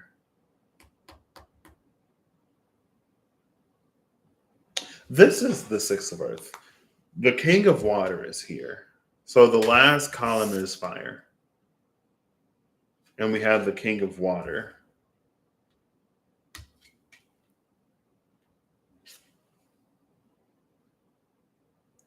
So when I was talking about how heavenly fire is water on earth, it was that question of, because again, it's like the wild woman knows what to ask for to get rain.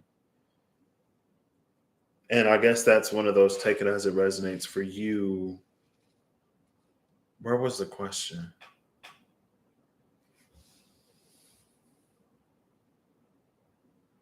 I think the question was like, so do we ask for water or do we ask for fire? But I said, it was know who it is that you're talking to. Consider where it is that you're going. If it's below the threshold, you'll ask for water. You'll ask water for water. If it's above that threshold, you'll ask fire for water. It's like being able to have Google Translate or being able to speak multiple languages. Okay.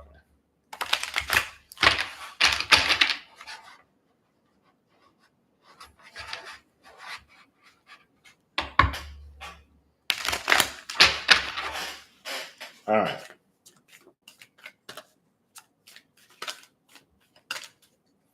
Ooh, oh, another card. Intuition. King of Water with intuition. I'm going to take you. No. Oh, it's number 22, though.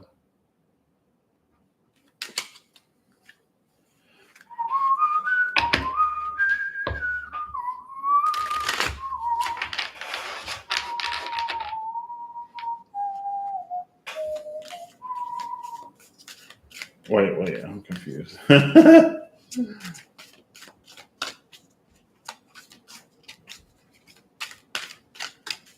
right. Ooh, that card it jumped up, but it didn't flip over. Okay. So the last time we're gonna roll these. Oh snap. Everyone's on the table. Again, we get one card. This D4 was so nice to me. This D4 was so nice to me. For the first time, the two dice didn't give me the same number. So the purple one gave me 6. It almost came up looking like 9, but because of the dot, I know that it's a 6. For the focus. There you go. I know that's a 6 and not a 9 because of the dot. And the other one is 11. They gave me 11 again on the white one. Okay. Oh wait, let me keep it on here so I don't remember, so I don't forget which one was which. So we have the first 3. So what's interesting here is, because I also thought about, well, what happens? Because you see that there's purple, white, purple, purple, white, purple, purple, white, purple, and then white. So you see that like let's say I get like two, but I have two purples. Do I take the second card from both block? And well, this time the first block is only three cards. And so if I take the sixth purple, then it would be the third one in the second set. Or because I think I had the thought to pull from both, if that's the case. And so I might just pull from 1, 2, 3, 4, 5, 6 BT. So what did we have? We had J U A R B T. Oh, J U A R B N B T. I don't know. Anyway, I gave up trying to make a word. So the first card is knowledge, number 9. Has the hermit come out? No, because I didn't see the hermit in the wild unknown. 6 and 11. Move these up here so I can use my mouse. So we have knowledge. KNOWLEDGE. This is actually important. Because again, this is under fire, and we had the king of water. Jaguar bird. Is that a what a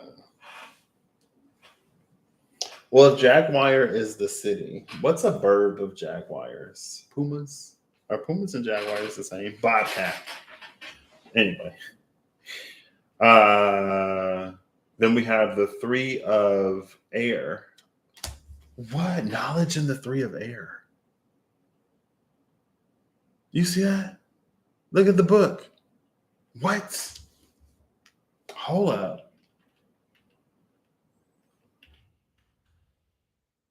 See, but now, like, we're getting to that point where we're about to make clearance, where we're about to be able to go to the other room. Like, we are well out of the walkway at this point.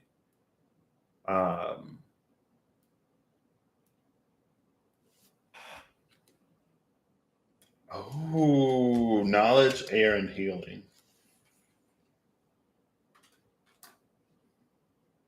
So these are the last 3. This is interesting. You hear a Gemini?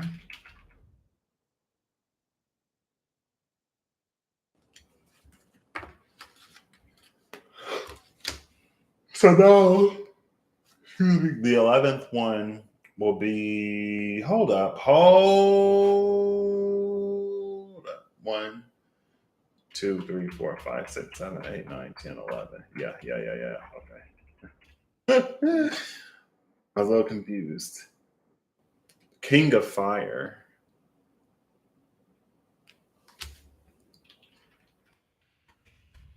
We had the King of Wands in the last one. With the 7 of Air. Has the 7 of Swords come out in every one? 7 of Swords came out in the Wild Unknown. 7 of Swords was the first card out of the Runic Tarot, and then here's the 7 of Swords again. I also want to I think I'm going to post a picture where I do it as it is, and then I'm also going to post one where I do 1 to 11, 12 to 22, 23 to 33. So you can see how in that same position. Oh, and then I can move this. Yeah. So I'll post that too. I'll find a way. It's fine.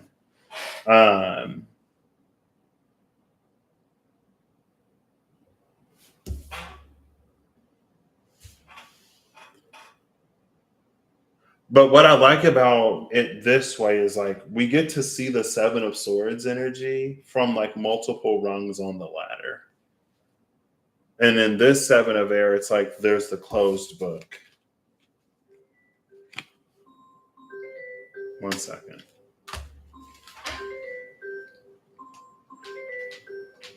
That's my mother. Hey, you're live.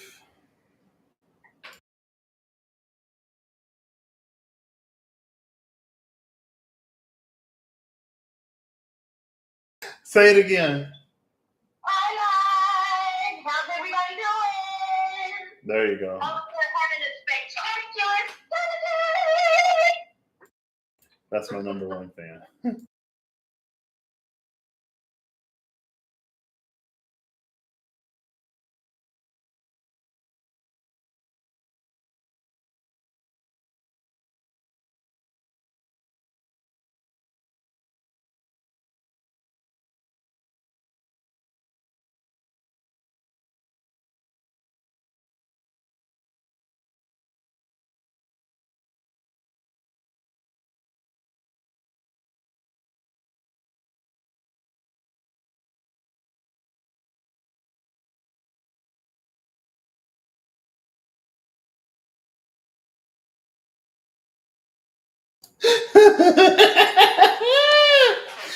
Oh gosh.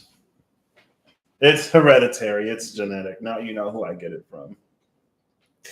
It's fine.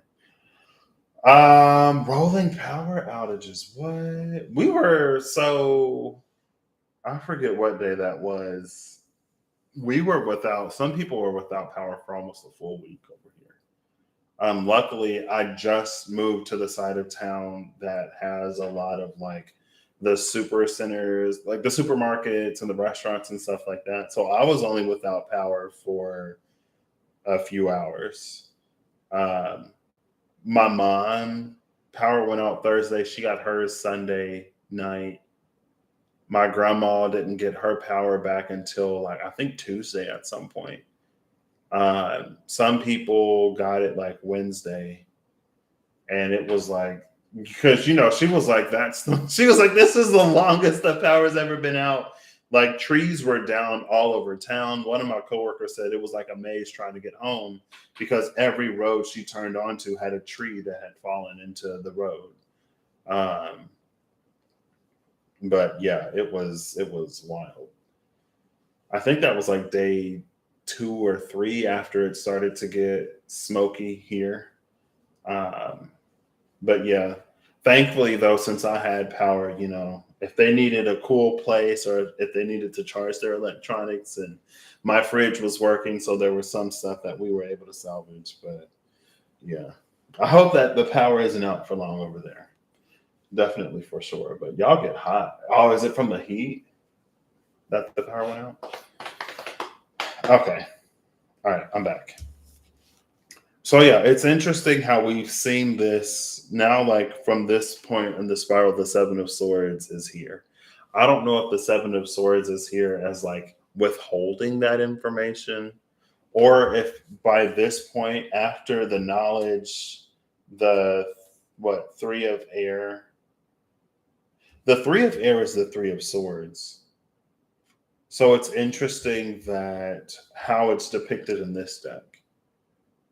It's the one that learns, oh, well, then there's the skull. I guess there's the shout out to your Three of Swords. But then the healing that comes after. So it's almost like after this healing happens, after that learning, after the healing happens because of the learning that took place, it's like in hindsight, you can realize or recognize that there were things that you just didn't know in the past, or there were things that you weren't aware of. And that's why it may have come out as like that Seven of Swords. I don't know. Anyway, you can look at it as you um, go through it. So, yes.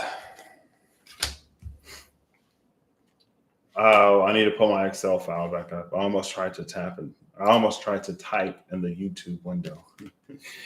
Next, we have the Six of Fire. Oh, see, this is one of my favorite cards in this deck. Six of Fires. No, there's only one. There's only one, and I feel like it's so appropriate. It's just like it's something that isn't what or where you expect it to be, because it's like you have to follow the sword to know what the result is. And I think sometimes Seven of Swords is perfect.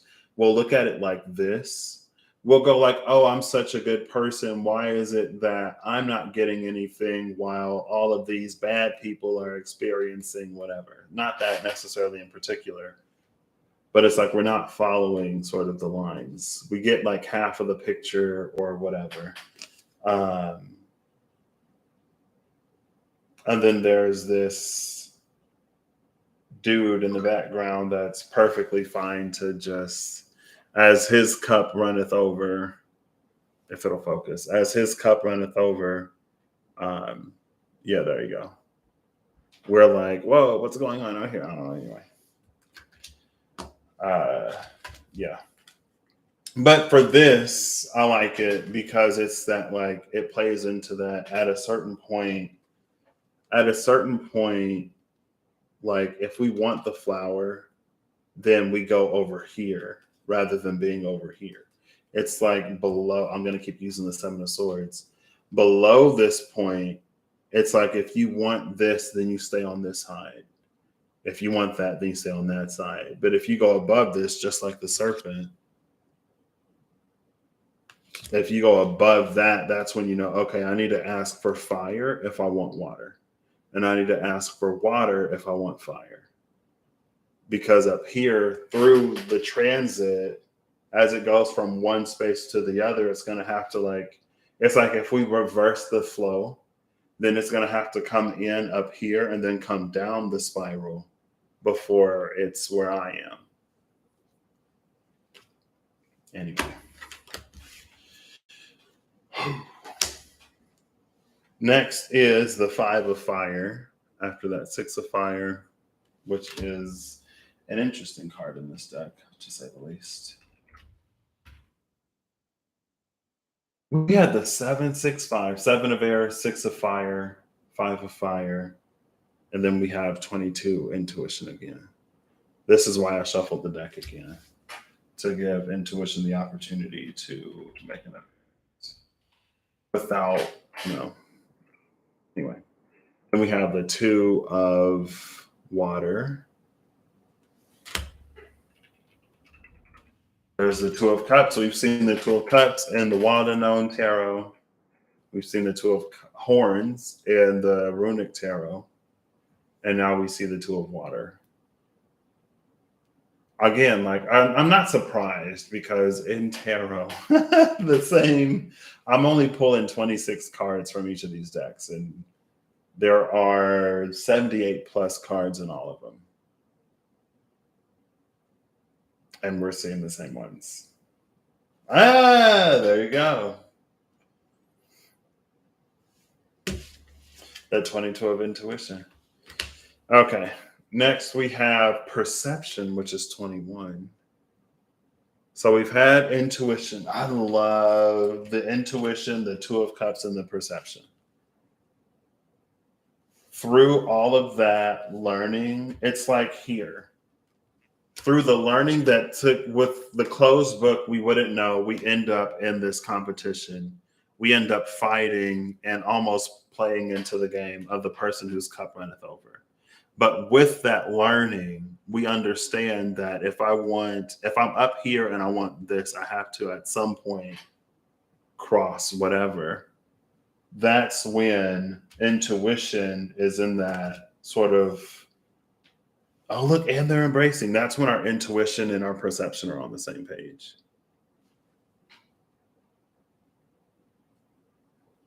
You know what I mean? That's when it's like we get the signal or the sign or the synchronicity that we understand. Or that's when it's like, again, it's just like that knowing has taken place. The learning has taken place. The knowing is there.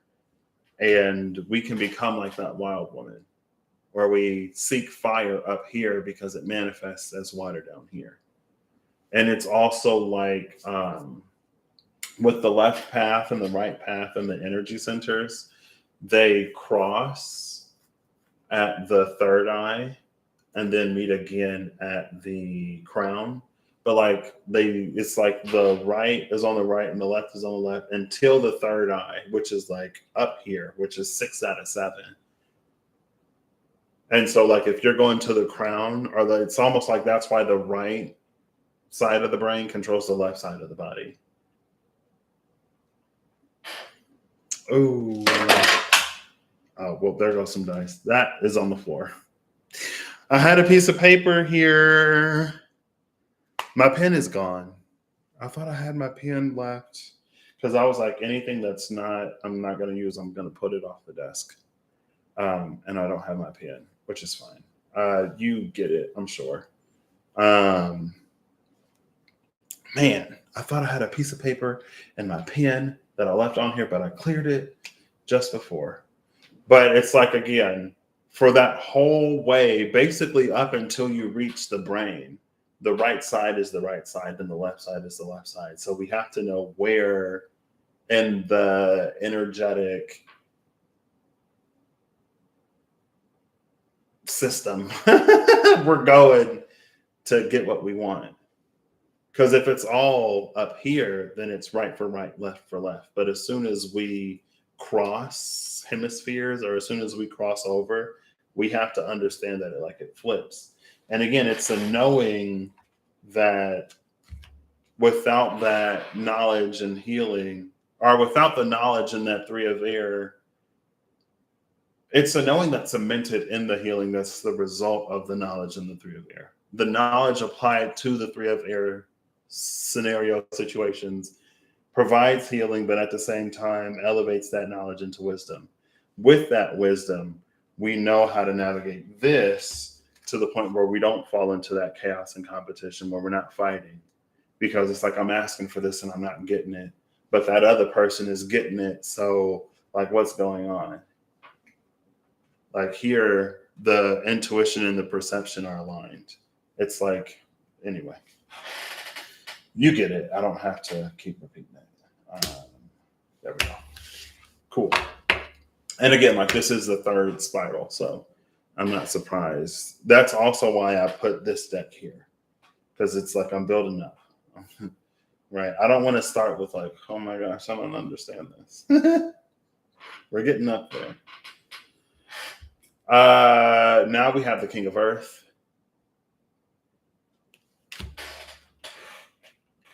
King of Earth. Then we have the Scribe, which is the 12 of air. The Scribe is the one that writes the book. Hold up.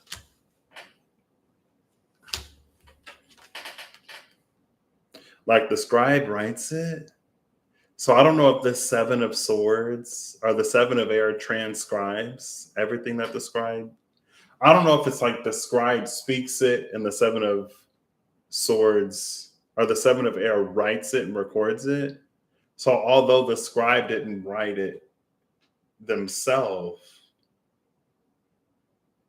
it is their words. I told y'all. Anyway, I just thought that was interesting. I thought that was cool. And yeah, the King of Earth is definitely, the King of Earth knows enough to be the King of Earth and not to be living Earth like the rest of us. you know what I mean? The King of Earth knows something to be the king and not to be like, the Ace of Pentacles is at the bottom of the first spiral. I'm looking at it right now. And the Empress did come out. Anyway, next is the Queen of Fire. So I think this is the first time we see the King and Queen of the same element. Oh, I didn't write the Scribe. And then Queen of Fire. I think this is the first time we've seen both King and Queen in the same. Yeah, I'm gonna post. I'll post images. I might put a copy of it in the Google Drive, the one where I put like all the spreads that I build. I'll probably put a copy of it there, as well as I'll put a picture on the community page. And then I'll put one of them like this. And then I'll also put one where I put like 1 through 11. Like, I put them all side by side. And then on the left, I'll put like the staff, the mountain, the earth keeper, so you can see how it played out I'll do some different data things and I'll put it up there. Yeah, that's why like I wanted to use a spreadsheet so then I could share it rather than just like. But that's also why it took me so long to prepare. Anyway, yes, it will be available. Then we have the 8 of air. This this 8 of air is interesting. This 8 of air feels like leveraging this. It's living. It's leveraging like so up here it's like this and down here it's like this, and especially if we are these beings that are through the cards healed and aware of both. The healing is important because the healing allows us to have a clearer perception. Again, this is above the smoky mirror because we're building the spirals up. This is above the smoky mirror. So up here, everything is clear. Down here is where it gets all whatever. But up here, everything is clear. Also, we have that going on as I'm talking about the third eye and the crown, and then we have fire. Interesting. It's also interesting that in this same deck, we've moved from the darker one that represented the wind to this fire. I don't know. So yeah, that's like we maintain that perception. We know. And then it's like it's like living our daily lives on earth with this, whatever. It's the balance that we come into. And I feel like, again, we've also seen the 8 of Swords. I'm pretty sure I saw it in the Wild Unknown Tarot. Yeah, I saw all the 8s in the Wild Unknown. The 8 of Cups, the 8 of Swords, 8 of Pentacles, and the 8 of Wands. I'm pretty sure. The 8 of Swords was there. And it's like, because the 8 of Swords is typically depicted with the blindfold and there's like a mental entrapment and whatever. But it's like, because we don't have that knowledge, it's almost like because it's not stored as knowledge, when we have a mental problem, it becomes an entrapment. It's like if it's stored as a feeling, so like if it's in the water or the fire, like when everything is great and we're connected to the divine, but it hasn't necessarily settled into the mind as knowledge, or it hasn't necessarily become like our second nature or our new primary nature or whatever, when we're put on the spot, we can forget it. And then like there's a lot less recall, so that we get stuck in the 8 of Swords. When it's like it's something that we know. It's almost like if the situation weren't what it was, we wouldn't be in the position that we are in. But again, after this, because the 8 of Swords here, after all of the knowledge and healing and stuff like that here, it's like when we're in that situation, we can bring that information to recall so we don't get trapped in those situations. But now we're leveraging and we're balancing like this versus this. But again, it provides us an ability to navigate differently.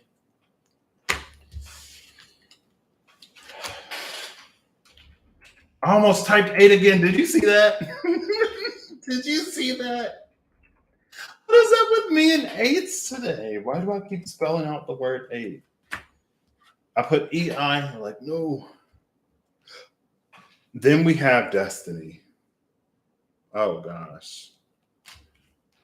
So after that, being able to, and again, like there's no blindfold in this 8 of Swords. But after we're able to, I don't know if it's like keep all things in mind or more things in mind. This is my card. This is the 11th one. The destiny of fire. And again, with this being on the crown of the smoky mirror, we're born and we live down here. Our destiny is up here.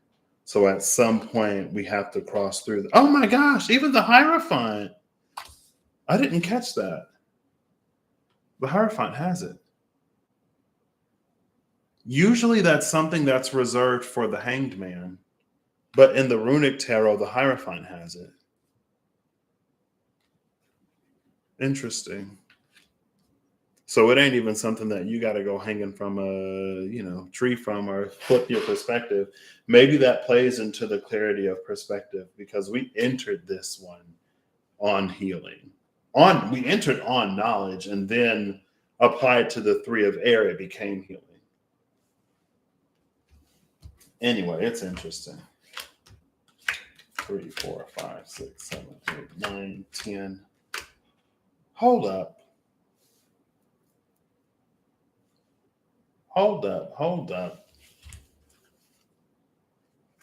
1, 2, 3, 4, 5, 6, 7, 8, 9, 10, 11. That would be 12. Hold up. Knowledge 1, 2, 3, 4. That's okay. 4, 5, 6 of air.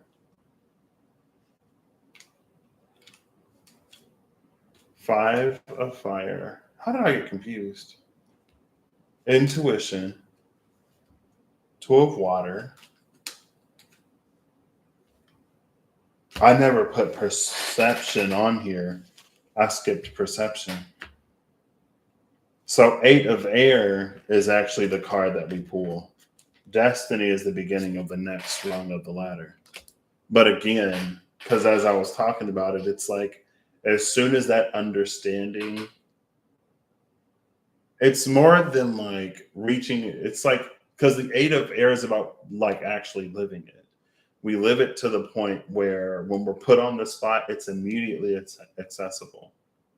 It's become the new primary nature rather than it being second nature. Because if something becomes like second nature to you, well, something can trigger you back into your primary nature. And then you're in that exact same position and situation again. I knew I was like, hold up. Let me count this back. Because I count too many cards for this. There were 12. Well, maybe also at the same time. Because that's the one thing that I don't know if I'm fully encapsulating. Right. And I guess that's why I pulled the cards before as like the entirety of the area, because the spiral is just the spiral. It's not as you go into the spiral or as you're coming out of the spiral. You know what I mean? So I don't know if like the CA, CB, and CC is like out of the spiral. There is, yeah, because it's into the 4th one and over. I don't know. Anyway, let me fix this real quick. We got Destiny, the 8 of air.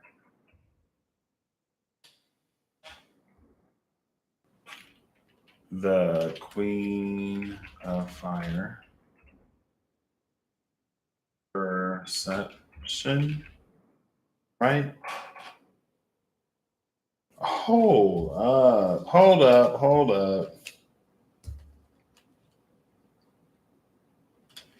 No.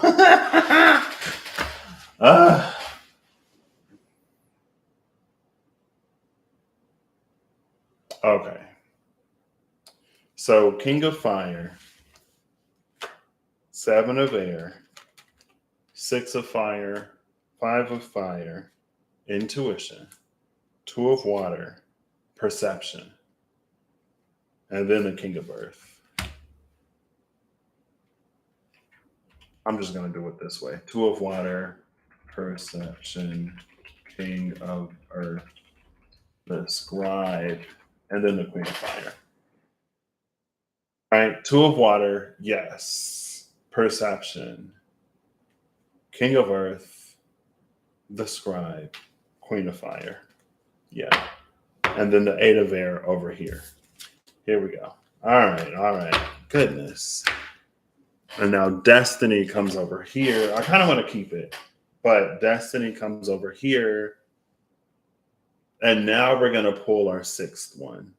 So this will be the first time. So I guess like because it was the purple one and then the white one, and then it was just the white one, and now it's the white one and then the purple one. So even as I'm pulling cards, we've seen how it was one way. There was the transition point where, in this case, it was just one, but it was also the smoky mirror. So technically, we know that the Three of Horns was the 10th card, or the 10th card could be the 10 of Swords because the 11, 10, 9, 8th card was blank. There wasn't the purple there, but now, again, it went purple, white, white, white, purple. What I'm trying to say, you get it. Next, we have the 5 of Earth. 5 of Earth. Oh no! Undo. 5 of Fire. The Earth is not snuffing out the fire. That is not how this works. We have the 8 of Air. We have the 8 of Air here, so that we're not using Earth to snuff out the fire. And we're not like, oh, Earth is whatever, so the fire must be absent. It's like, no, the sun rises and sets every day. It's still warm enough in parts of the world where it's warm, because I know some of us live in cooler climates. 5 of Earth. It's getting to the point where Earth doesn't have to snuff out the fire. Okay. Then we have Thought.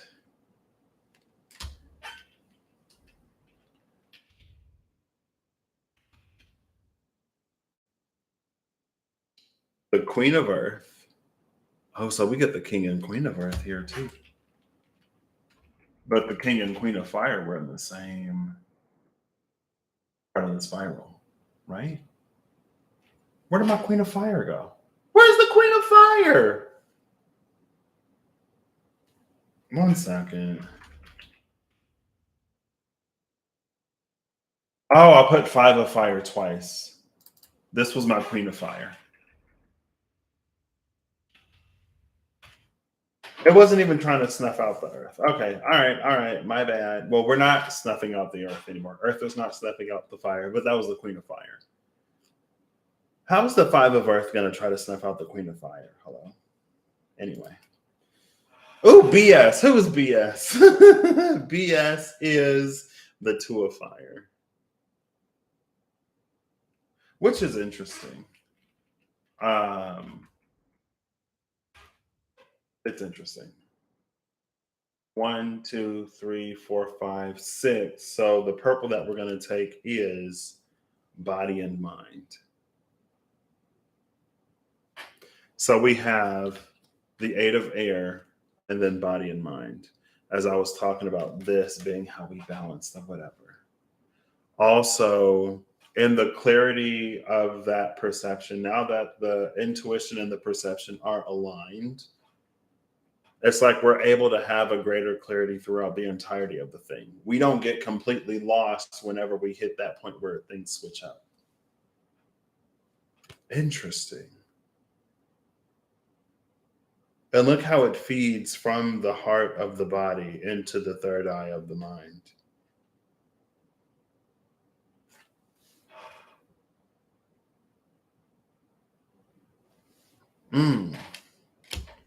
Okay. I'm satisfied.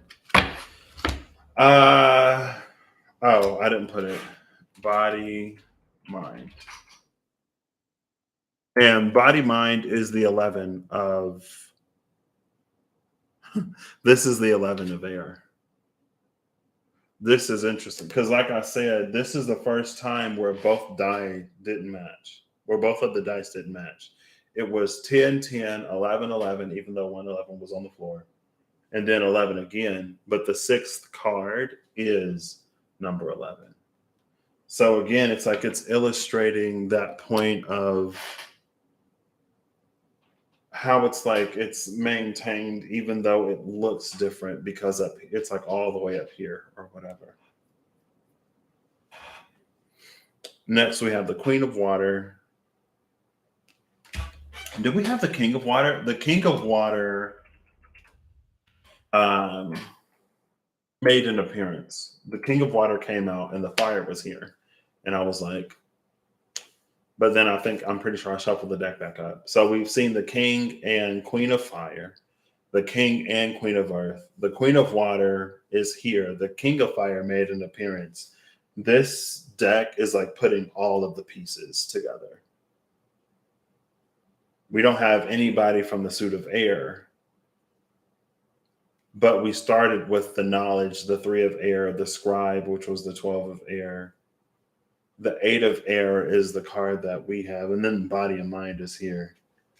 Now we have the 4 of water.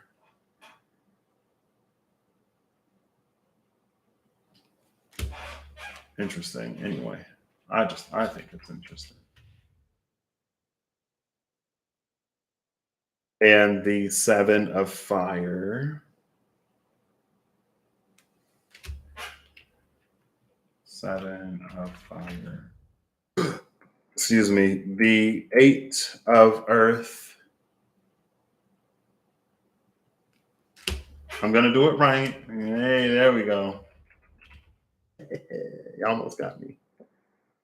And then we have the sage. So this is the last. Something up with the owl and the. I've seen an owl, right? Wasn't there an owl on a card? Or am I thinking of the falcon that was on the. There we go. The falcon that was on the wind. The sage. This should be 11. 1, 2, 3, 4, 5, 6, 7, 8, 9, 10. And then the 11 was the body mind that I pulled. And then one last card from this, and it's masculine, feminine. Masculine, feminine was one of the 3 cards that I pulled to describe what the air needs to do. I use this deck to illustrate air. And air is the one, again, it's the only, every king came out with a queen, nobody came out in air. Maybe air is the challenge. I mean, obviously, masculine. Who was the other card? Because I saw that first card, didn't I?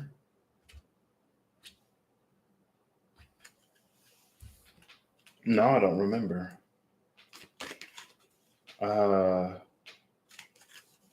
Who was it?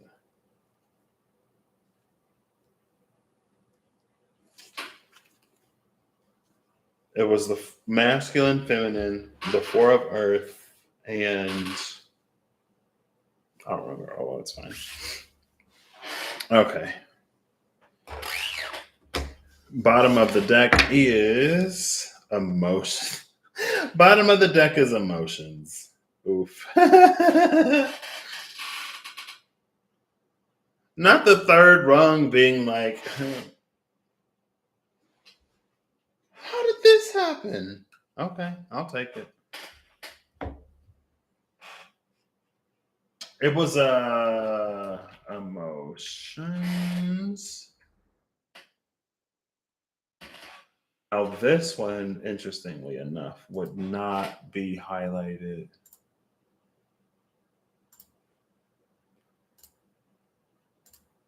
Okay, I'm telling you, no highlight. There we go. Right. Under my foot is this last die. It was a D10. I'll pull it now. Oh, I'm not taking anything that was on the floor. Because the third spiral has seen us attain a certain level of, I'm going to say the word competency, but I don't mean it in a negative way.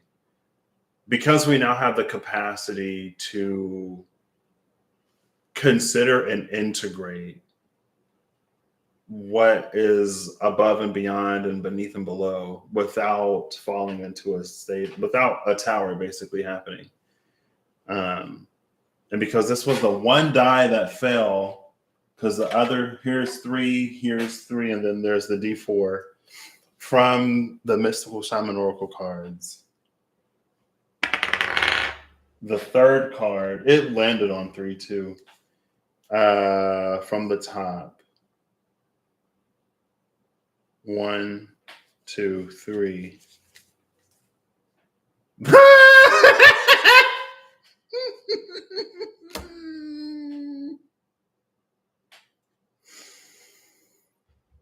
Cool. All right. Okay. So now I'm going to pull all 3 cards from. Oh, if you're listening and you're not watching because it's been 2 and some hours. I moved the bag of dice because I thought I had a piece of paper up here because I was going to draw for you the left channel and the right channel and when they intersect or whatever. I didn't. But as I moved the bag, one of the 6 dice up here fell on the floor. I moved my foot and I felt it. It landed on 3. I was like, anything that's not on the table is off the table. But I was like, I'll take it because here we've attained enough of a capacity to incorporate stuff from the outside and not be overwhelmed and this fall apart. I rolled it. It landed on 3. So I have the cards right here.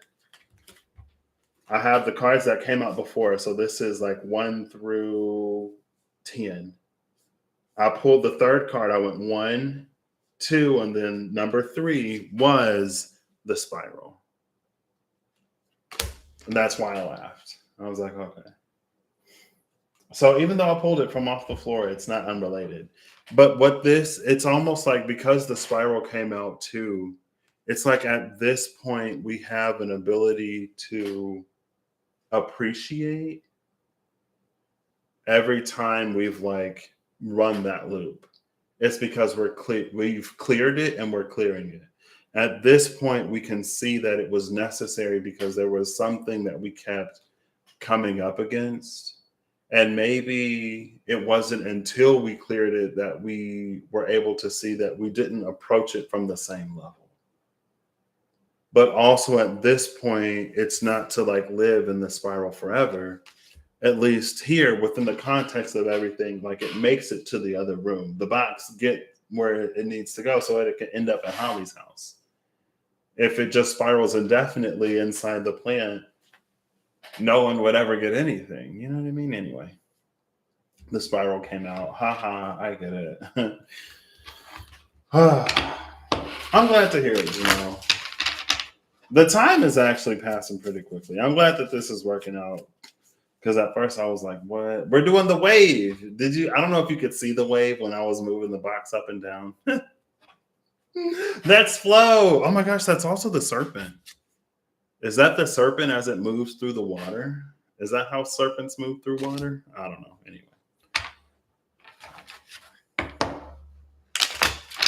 So we got CA, CB, and CC. I'm feeling it here. So, and I'm pulling all 3 cards. CA is this 6. I don't even know what this is the 6 of. But I feel like this is CA. We see this, whatever equation up here. You see everything. This is why I'm only using 3 of these cards. There's no way I was gonna. I mean, I ended up with like. Anyway, it's fine. I don't even know what to put on here. I'll just put 6. I'll type it out. I'll type these out because now we have entered. CB is this King of Water. Is this the Lovers? Is this supposed to be the Lovers since it's number 6? Oh, I think it is the Lovers. Because look, there's like the man and the woman, but like they're almost like constellations. Like this isn't flesh and blood, man and woman. This is like, girl. There's also like Neptune here. We've officially entered the realm of Neptune, but we've entered the realm of Neptune with an ability to comprehend and understand. And then CC is this 10 of Pentacles.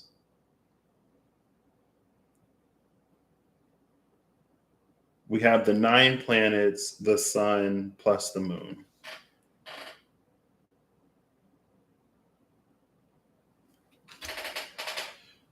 Okay.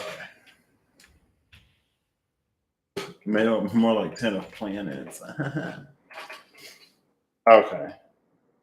Oh, yeah. Thank you, Holly. I got this much left. I drank through my water just trying to type up the Excel sheet. That's it. There's my water. This is it. This is the video. Well, bottom of the deck is the 3 of Cups.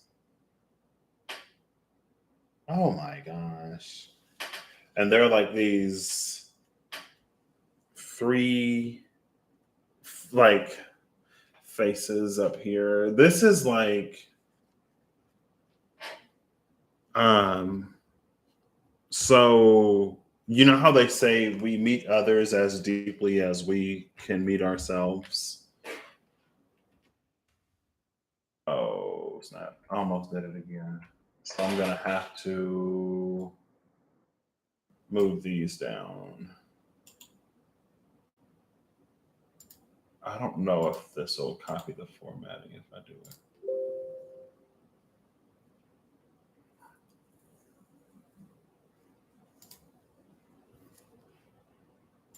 Oh, yes, it did it. Nice. Nice. 3 of Cups.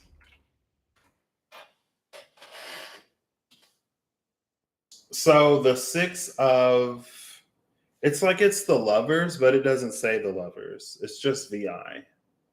Maybe I'll put it as VI. I'll put it as VI instead of 6.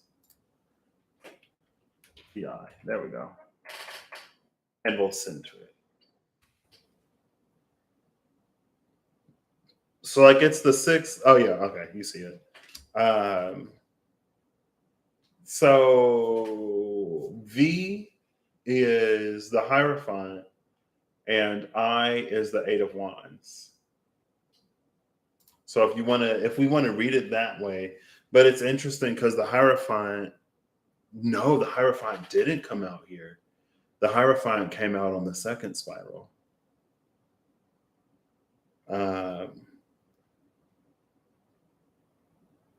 Yeah, this is so I feel like this is one of those just like I'm gonna close this. Hold up.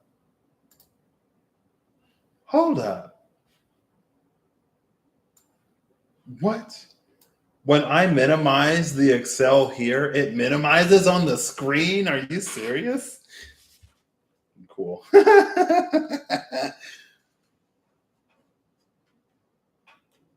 So this is the last. This is as it's going into the other room. So the spiral has reached enough height to move into the other room. From the room that we're in, this is what we see. As it's like heading off into whatever other direction. Yeah.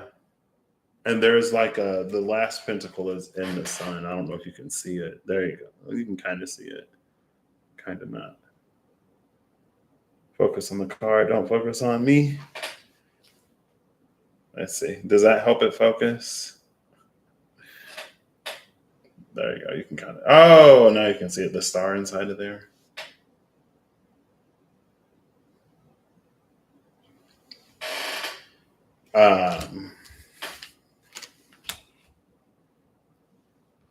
I guess it's interesting though, because that is making me think of this here.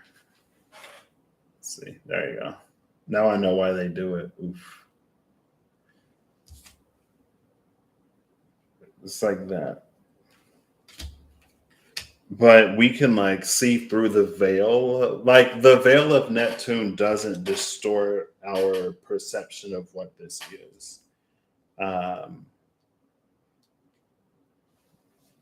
That's why we had to come through. It's like we've gone high enough that we can, when we look through the veil, it's not distorted because we're looking through the veil eye to eye rather than looking through the veil from like way down here or from like way up there. Like there is no, but again, that's what the third spiral did. It clicked everything in place. We had King and Queen of Fire, King and Queen of Water, King and Queen of Earth.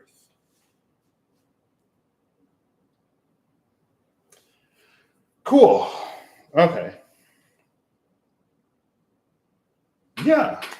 I'm glad it worked out. I'm glad that CC22 spiral meant something. And part of the key of it working out was to flow with it. Guess who's behind flow? The council. And then behind the council is the child. And then behind the child is the crow. Behind the crow is the time master. And then behind the time master is the rattle. It's like it's the rattle for the child. The rattle for the child is the staff of the council member. But like the time masters, it's like the time master being here with this almost like serpent energy right there. It's like if something will ever be, then it will always be. Right? Basically. All right. See you, Kathy. Thanks for stopping by and spending some time with us. This is basically done. I feel like all of the insights that I'm going to get, I already got. Oh, yeah, the crow, because the crow and the flow. It's like it's flow upstairs, but it manifests as the crow on earth or whatever. But because we've done the whole thing, we can see it as it was. And yeah, the rest is up to your intuition, discernment, interpretation, and the like. The rattle is the staff, the time master.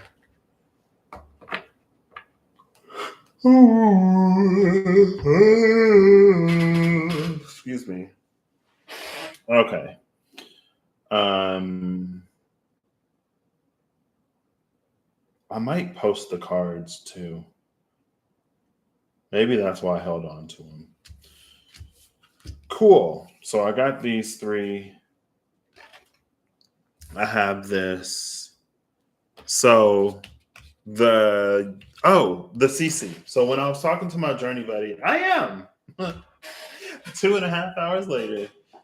We've gone through. So you made it back in time for the recap. So as I pulled through this, I shared the insights that I got as they were coming in. There were more, but I was focused on the cards that the dice told me to focus on.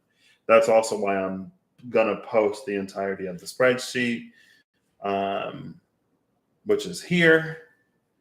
So this is everything. Let's see.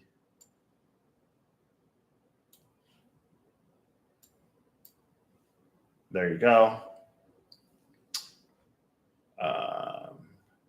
But yeah, the greatest thing.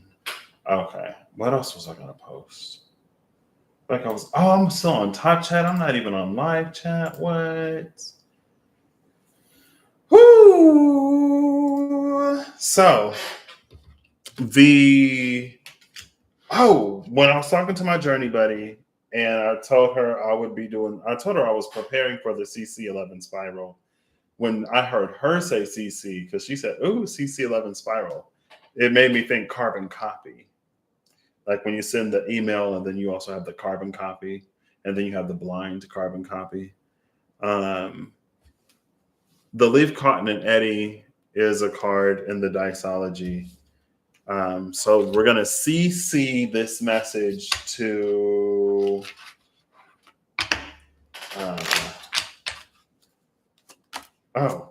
immediately came out, immediately landed right on top of the spiral like this. Who is it? It is the Eight of Hearts, an explosive, excuse me, an explosive vision, a nurturing light, and burning passion. So we're CCing this message to, oh, look, and then I'm looking at the Four of Swords. That was the beginning of the first spiral with an explosive vision as the sun is on the third eye.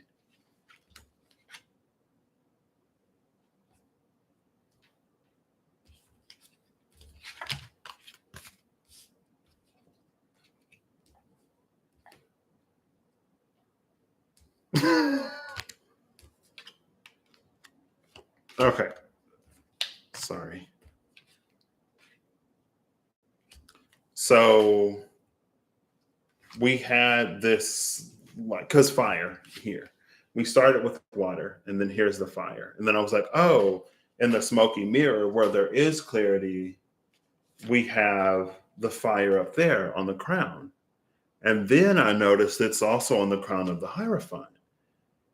Usually that would be on the crown of the Hanged Man. But this time it came out with the Hierophant. And I was pulling these cards up because then I was like, oh, we also have the fire at the solar plexus here. It's a looser interpretation, but it's there. And I was like, but there the fire is at the solar plexus instead of the crown. But then I remembered that we have this body mind. And the body mind shows us that up here it is on the third eye. But down here, it's like lower in the body. In the mind, it's higher than it is in the body. So then I was like, oh, so that's why when it was up here, it's like up here, but then it moves to a different place. Anyway, it's fine. So an explosive vision, a nurturing light, and burning passion, the Eight of Hearts, which is 7, 3, 5, 2, 2, and 4. So that's the element of fire. It's the sacral, the chariot, the Empress, and Leo. But yeah, so the abridged version of our spiral is the staff with the Five of Swords and the Empress. So this is us doing what we need to do to put ourselves in a position of power.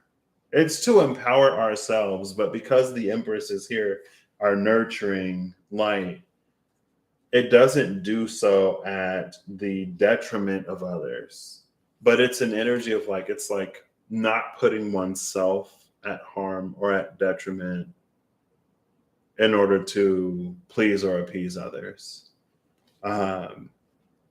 If we've been overgiving in certain scenarios and situations, and as we are focusing more on moving ourselves forward, or as we're focusing more on taking care of ourselves in any way that we need to take care of ourselves, if it requires us to redistribute our energy, and it feels like it's well, the Five of Swords is, it involves other people.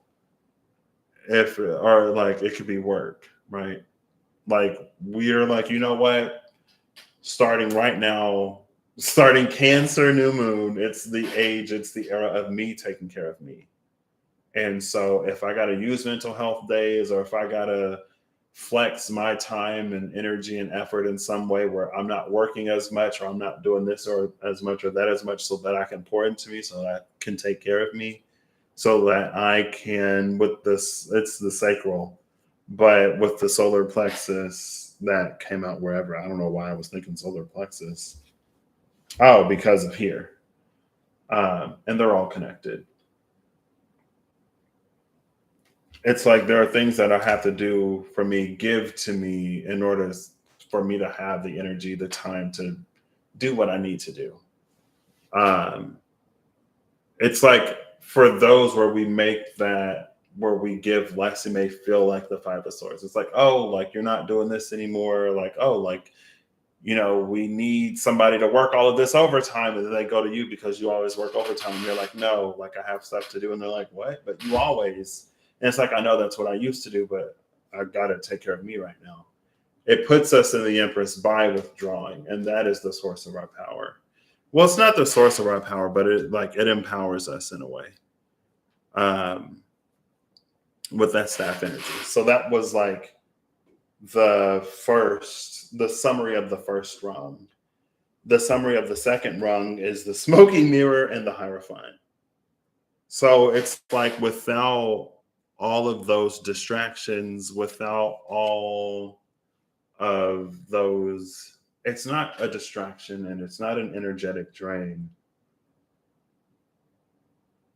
But it's like without all of that overgiving and without all of that overdoing, as again, we're making that time for self and as we're nurturing the self so that when we do give, it's like a quality over quantity type thing.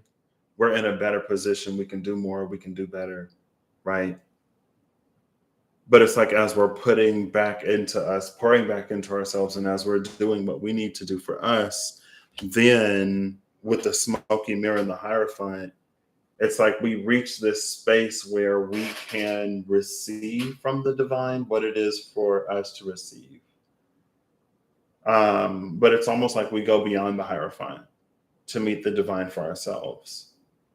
It's almost like whenever we are so burnout or whenever we're so energetically overcommitted in other areas, then we need that quick, like, supplement. We need a supplement for whatever we're not getting naturally in our diet. And the old Hierophant was a supplement. But this is like incorporating it into our diet type of energy.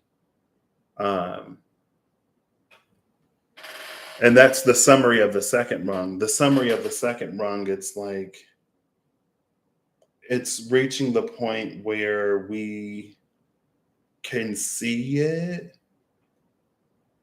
for what it is. It's like when there's so much going on, when we're taking supplements rather than incorporating it into our diet, there are other things that we're missing. And the danger of taking supplements is that we don't know if the body is actually taking it up. And if the body is taking it up, we don't know how much of it we're actually incorporating into our body. So like, let's say you get recommended 100 cc. Are they cc's? Can you focus? Hello? Is it literally cc or is it cus? What is it? If we do like 100, I think it is cc of whatever.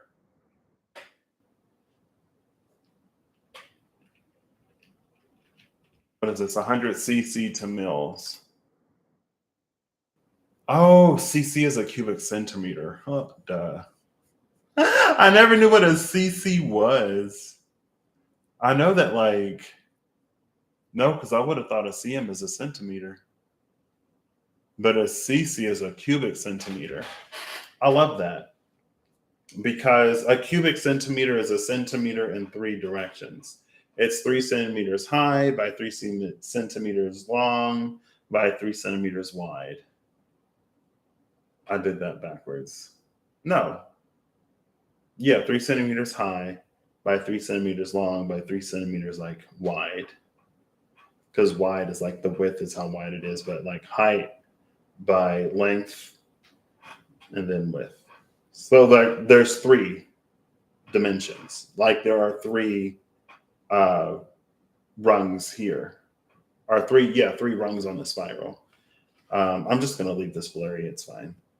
Actually, I'm gonna do this and see if this helps it refocus. Probably not, because why would it? But yeah, no, because it's a separate window. Yeah.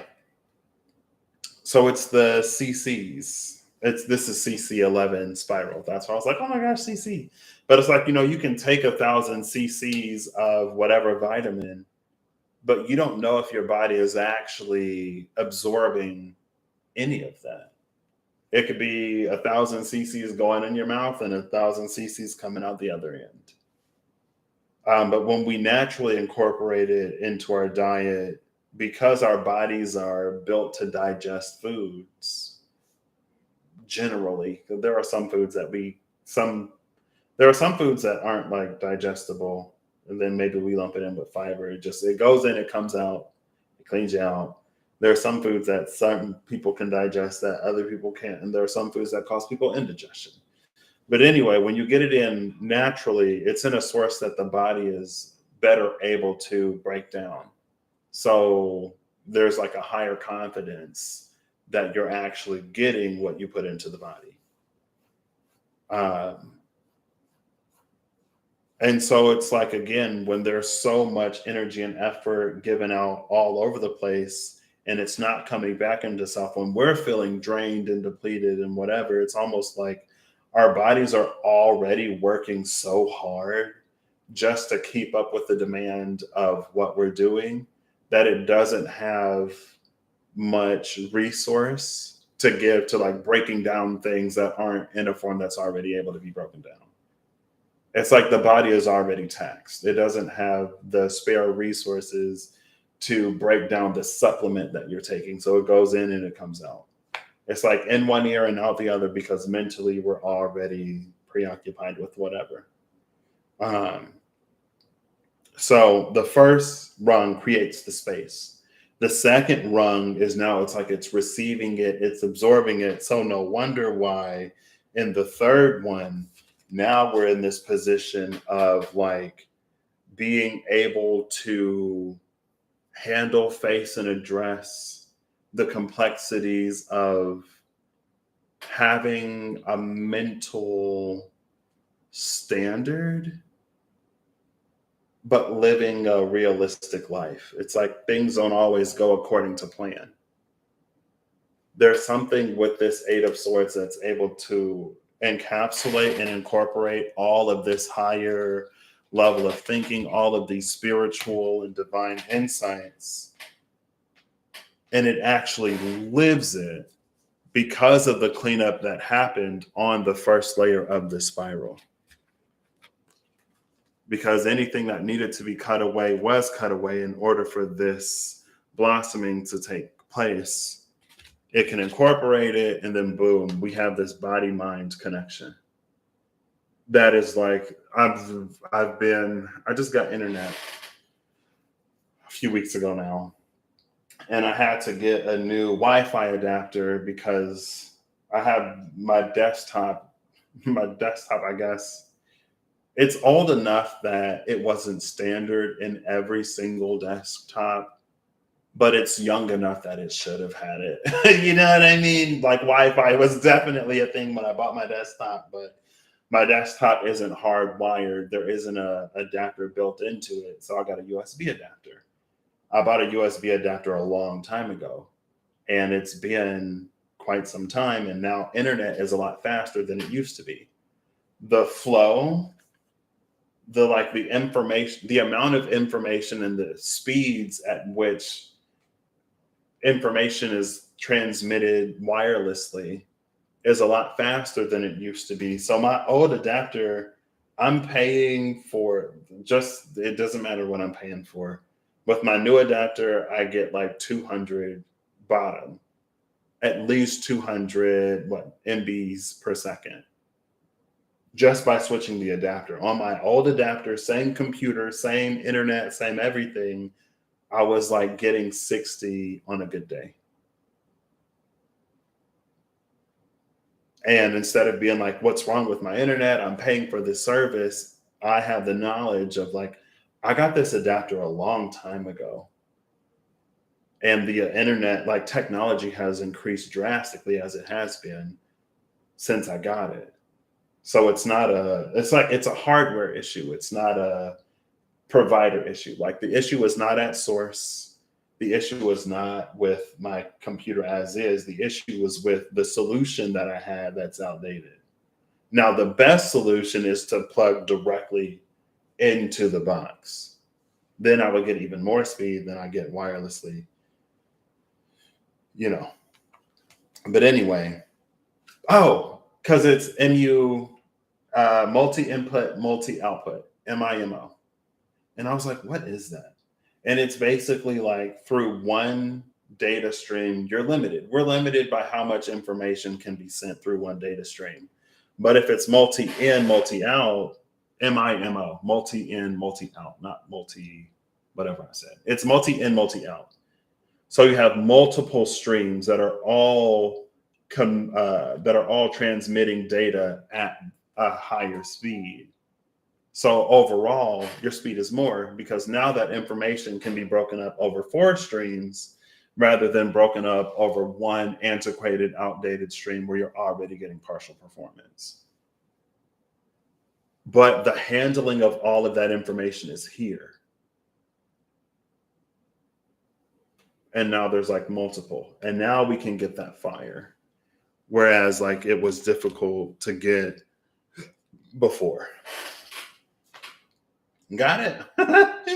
I don't know if I lost some people with the internet speak at the end, but because I like that literally just happened. And I was like, why is my internet so slow? And I'm prioritizing directly connecting my PlayStation because if I'm playing a game online, I'd rather it not lag, and I have more demands. I need more from my PlayStation than I do from my desktop computer. So that's why I didn't do that over here. So, and it's like, again, technology is advanced to the point now where it's fairly inexpensive to get what I got now rather than what it would have been then. Like they don't even have 512. I don't even know if they sell or give away for free flash drives, thumb drives, and then MBs. Like 512 megabytes used to be a good flash drive, used to be a good thumb drive. I don't even think they make them anymore. And now, like, to get you can get terabyte. Well, okay, I don't know if you can get terabyte flash drives, but you can get several gigabyte flash drives for the price that's like cheaper than what a 512 used to be. But that's the thing about flow. When we keep up with it, it's like as things tend towards a natural progression, then it's like some of that it's built in or some of that it's understandable. But if we it's whenever we stay stuck, whenever we stop flowing, whenever we antiquate, that's when we start to experience those connection issues. Or whenever our lines of connection are bogged down with a whole bunch of stuff that, at least at the time, it's not meant for us, then that's what prevents us from being able to thrive and flourish. And that's what prevents us from being able to see the manifestations of that which we put out into the world. Because like for some, like I want to be really careful about like not, because like there is a power with the staff, but it's not about power. I want to be really careful with the word power. But the power comes with how we give our time, energy, attention, and effort. And when we overgive, or when we give what we need to be sort of like pouring into ourselves. Because when we're in a good place, we can do better. It's about quality rather than quantity. It was about quantity for a hot minute, but now it's about quality. Quality hours versus quantity hours. But yeah, it's like there's this multi-out. It's like this is running, like I said, like, and then the speed on my PlayStation is even faster than the speed here. It's multiple streams, all of which are getting a lot more bandwidth than we were getting before we entered this. or before we Five of Swords, whatever, so that we can embrace. And now we're able to take in so much of that information that the Hierophant gets that golden crown. You don't even have to go all the way to the hangman. You don't have to completely separate from your life and be in isolation and turn upside down and hang for 9 days and let blood rush into your head and be on this semi-conscious, like whatever, to get that insight, because your channels are open and clear enough that it's boom, message received. We transcend the smokiness of this mirror. But that's what the spiral, the higher it helps us do. So there you go, the spiral and the serpent. And then this could also be like a serpent. If there's a serpent that's moving in a spiral and it's big enough. So there you go. Yeah. I like this. I really like this, because as I was pulling through it, actually like looking through all the cards and putting them in putting the cards in the sheet made me look at them a little more, and it made me look at the flow, because I always look at the flow of cards as I pull the 5th card or the 11th card. But even this time, sometimes I'm like, that's not what I'm looking for. I recognize this as important. There's the PlayStation noise. Speaking of PlayStation, I recognize this as important in getting me to where I'm going, but the focus is on where I'm going. Now you have it all here. And the summary, it feels like if I were to just get the summary without having pulled through all of it, like without going through every step of the spiral, if I would have just had this, I would have came up with something completely different. It would have been a lot bigger struggle than like actually going through it to see like what is trying to be communicated here, like what is going on, what is happening. And it makes me think again of the 3 of air and the healing. That was the first, it was like the end of the spiral that started in the runic tarot. But since I was over in the whatchamacallit, it was different. So anyway. All right. So there you go. Inexpensive urine. Oh, I'm so hungry. I'm so hungry now. It's fine. So yeah. I'm not gonna get final cards. I'm not. Honestly, I might leave the cards on the table and let it just marinate for a minute. Give me, if you're watching this live or a day of, it is currently 2:34 p.m. 2:34 on the 22nd.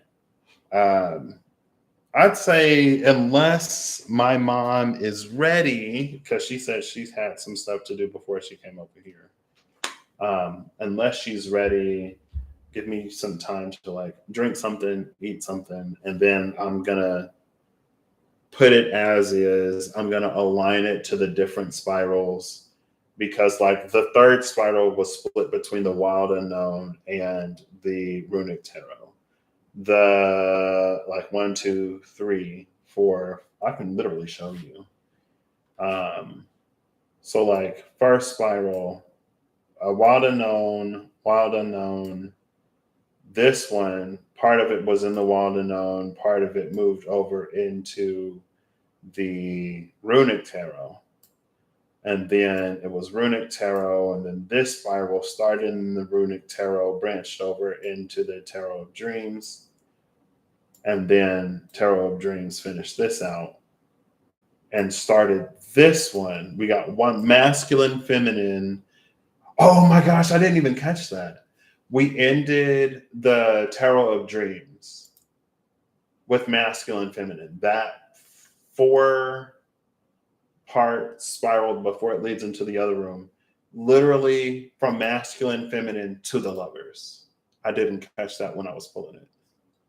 We have masculine / feminine, and then the major arcana union of masculine and feminine. And then it went into the quantum tarot, and quantum tarot is, whatever. So yeah, you can see the spirals. And then I guess the Ace of Pentacles was the one that bridged the Ace of Cups to the Seven of Swords. And then this Five of Wands was the one that bridged the Four of Swords to knowledge. I kind of like that though, because now here with the Five of Wands bridging the Four of Swords and knowledge, it's like it came out in the Three of Air. The Three of Air is the situation. The Three of Air is where we apply that knowledge. The Four of Swords, it's like that's the Five of Wands is as like we're taking information and we're turning information into knowledge. But because it's the Four of Swords, it's like information that we get when it's like it's almost like it doesn't matter, right? It's like there's a lot of learning that we do before a situation and a lot of learning that we do after a situation. But that's basically like, you're taking the classes is the Four of Swords, you're absorbing information. The Five of Wands would be like the test. And then it's through the test that all of that information sort of like filters and it sticks to something. And then it becomes knowledge. And then that knowledge, when applied to a situation as it comes up in real life, creates opportunities for healing, but also aggregates knowledge into wisdom. And again, it's that wisdom that becomes second nature, that then becomes our new primary nature, to the point where when we're in this Eight of Swords energy, we have all of that at our fingertips. So there's no blindfold. There's no need for mental entrapment. Now we can face the situation as it comes up. And that's what this Eight of Air was really highlighting. And it's because we can do that, that again, we get that clearer perspective. Now our intuition and our perception are eye to eye. There's no disconnect. And if our intuition and perception is Two of Water, Two of Cups, no disconnect, then it's no surprise that we get more clarity when we peer beyond the veil in the Lovers, the King of Cups, which was Neptune, and the Ten of Pentacles. Like, again, it's no surprise we get more clarity here when we've transcended the smoky mirror because of all of the boom, boom, boom that was happening anyway. It's gorgeous how it all worked out. I will, like I said, I'll have this up on the community page. And I'll also link it in, actually, I'll do this real quick right now. Let me just move these.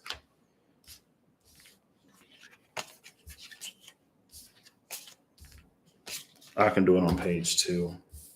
And then I can take screenshots. I'll upload the screenshots to the community page, and I will try to put this document in the Google Doc if you want to do whatever. It's not extremely difficult, but it was more time consuming than I thought it would be.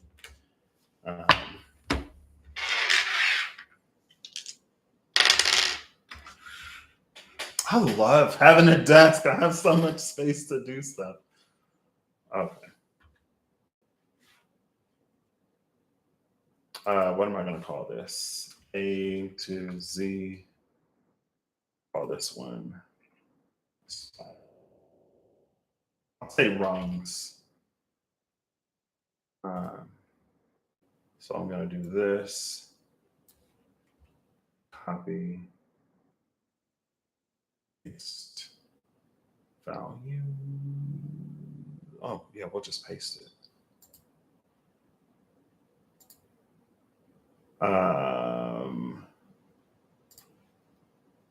Then I'll take the first one. Now I might clean this up a little bit. I might not. We'll see. So this way you can see like from 1 to 11 outside of just the cards that like I pulled and focused on. You'll be able to see how these sort of play out. If it's blank, it was a title card. And I just left it blank because I didn't feel led or guided to type title card. Actually, I'm gonna make this bigger. So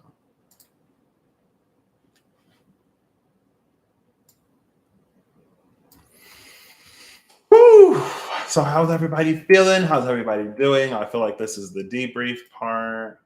This right here is getting real warm. It's because I was using multiple bandwidths. My little heart is getting warm. I'm kidding. I was using about 2 or 3 streams for this. It was a little overwhelming at the start, but the flow made it easier. And that's the thing about flow. That's the thing about being human. A lot of times patterning can work to our detriment, but the plasticity of the brain is also what allows us to learn. Like that's literally the reason why we can learn things. It's only when we stagnate or stay too long, or it's only when the pattern or behavior isn't beneficial or aligned with getting us where we want to go, where it's not healthy, that it really becomes a problem. But again, that's literally us learning. It's through repetition and through other things that it becomes muscle memory or whatever.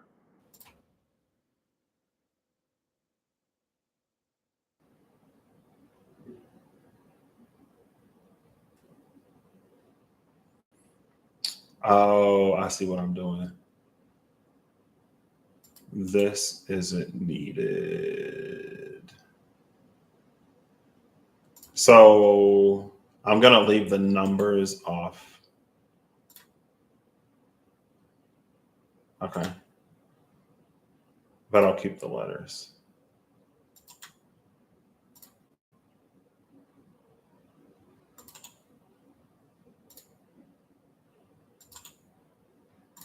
I'm trying to be careful that I don't delete the wrong ones.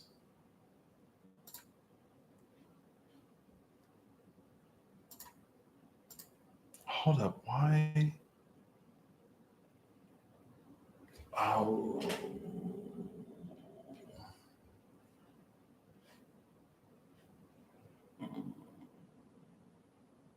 You know what? We're going to delete all this. I don't think the formatting is as important. I'm going to do this one different. Yeah, I was just copying and pasting too much.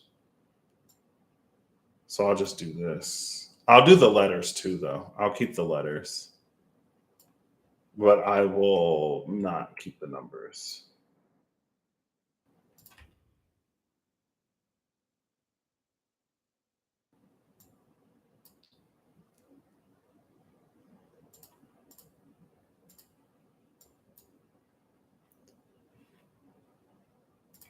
Yeah, see this I could have done after. I can't even see. I can't even see my screen. I have the well, I guess I don't need all of it. There you go. No problem. I'm glad you came back because I wanted to recap it at the end anyway. So that I wanted to recap it at the end anyway to get an idea of what it would have looked like with just the parts of the spiral that we focus on. I think sometimes too that can be indicative or reflexive of the fact, sometimes when we encounter something in life that we feel we've encountered before, I want to paste values. There we go. That's what I want to do. I made formulas to make it easy. I told y'all that I use concatenate. So what it was doing is it was concatenating here, and I don't want it to concatenate over here. I just want the straight up value that it already has.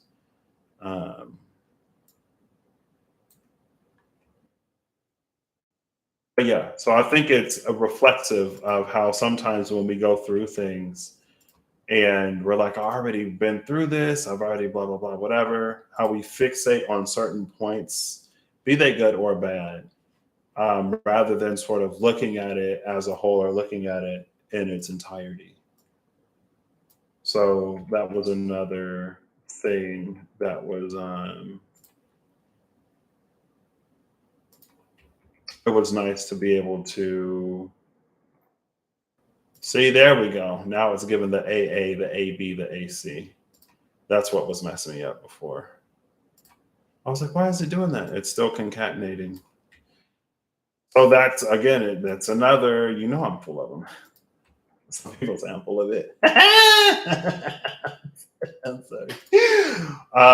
That's another thing. Like as I copy it from one sheet to the other one, I don't need it to concatenate in the same way that I did before.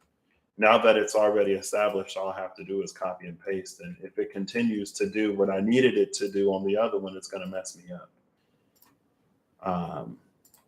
And that's not necessary. So what we're not going to get on this sheet from A to Z to rungs, I'm not going to put the cards that were at the bottom of the deck. So these are going to only be the ones that were in the spiral.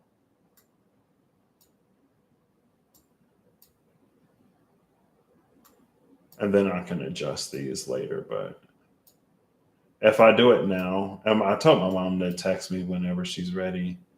If I do it now, it'll be a lot easier than me trying to do it later. Because I'm like, oh, that's a lot of work. And then it won't happen. Because I know me. And when I know me, I can make preparations to get through some of my shortcomings. And by shortcomings, I mean overcoming my laziness. That's why I wash dishes. I make sure that before, and it's weird because I didn't necessarily think I would be like this before, but I know that like if I'm like, oh, I'm tired, I'll do it tomorrow, I'll continuously procrastinate. And what I don't want in my new place is a sink full of dirty dishes. So I have become the person where all of my dishes are washed before I go to bed because I don't go to bed with dirty dishes in the sink. And I know that because my freshman year, I had some cereal in a bowl that I ate. And I just left it. I was like, oh, I'll watch it at some point. Well, the cereal was gone, but the milk was not. And those bowls, I just threw them away. I threw them away at that point because I was like, I am not. There's no way. I can't. I can't. I can't. I can't. It's not happening. It did not happen. So this one is going to be interesting.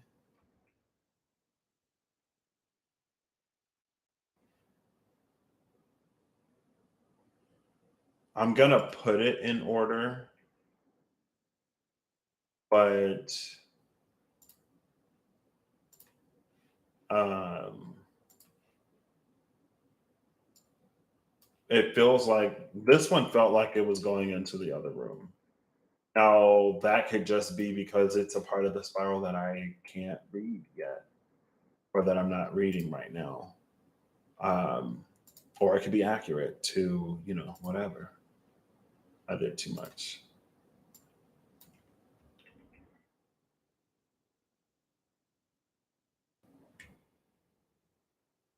So I know I'm going to be ending this, but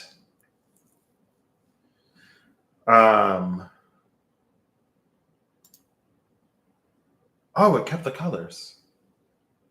I didn't know if I just pasted the values, if it would still keep the formatting, and it did, which is nice. Um,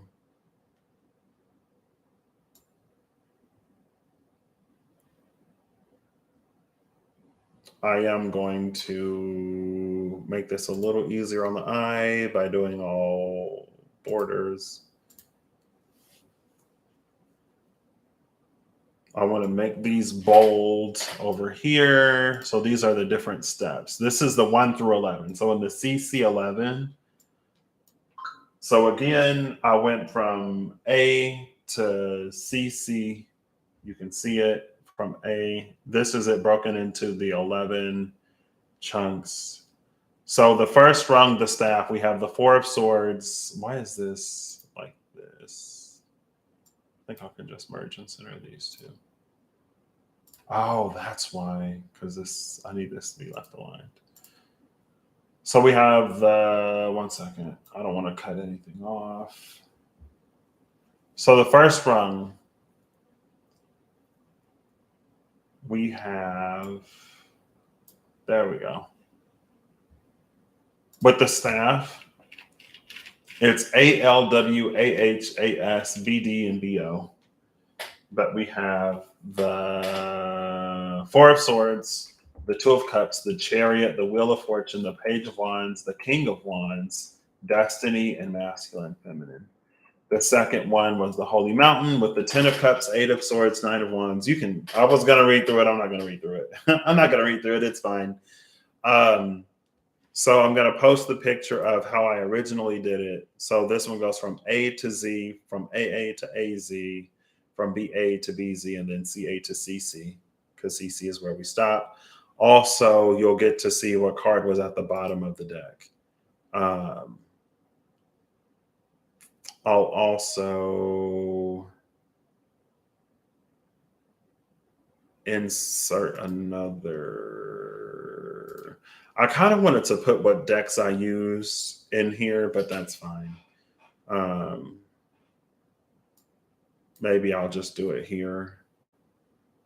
Merge and center, wild, unknown. Is that right? I just put wild view. Unknown. Here I'll put runic for the runic tarot. And then here I'll put Pod for Tarot of Dreams. Because if I just put dreams, I'm not going to know what that is. T-O Dreams. T-O Dream. That's the Tarot of Dreams. No, I don't like that. We're just going to delete these. It's fine. So on this tab, you'll see what card was at the bottom of the deck. But it's almost like, whenever you get, now I can readjust this so you can see me again.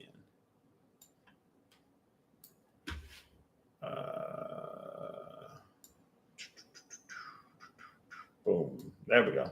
You know how whenever you assemble a cardboard box, there are or whenever you have like a cube and you cut out the thing, there are flaps that go inside that you don't see.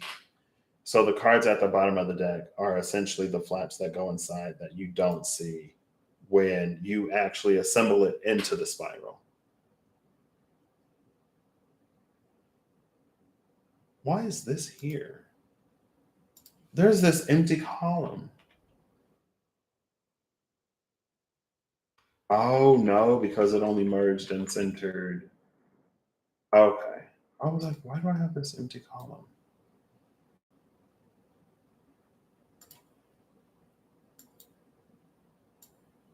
I don't even need column C, honestly. Like, I can delete column C. I'm just going to delete column C. It's not necessary.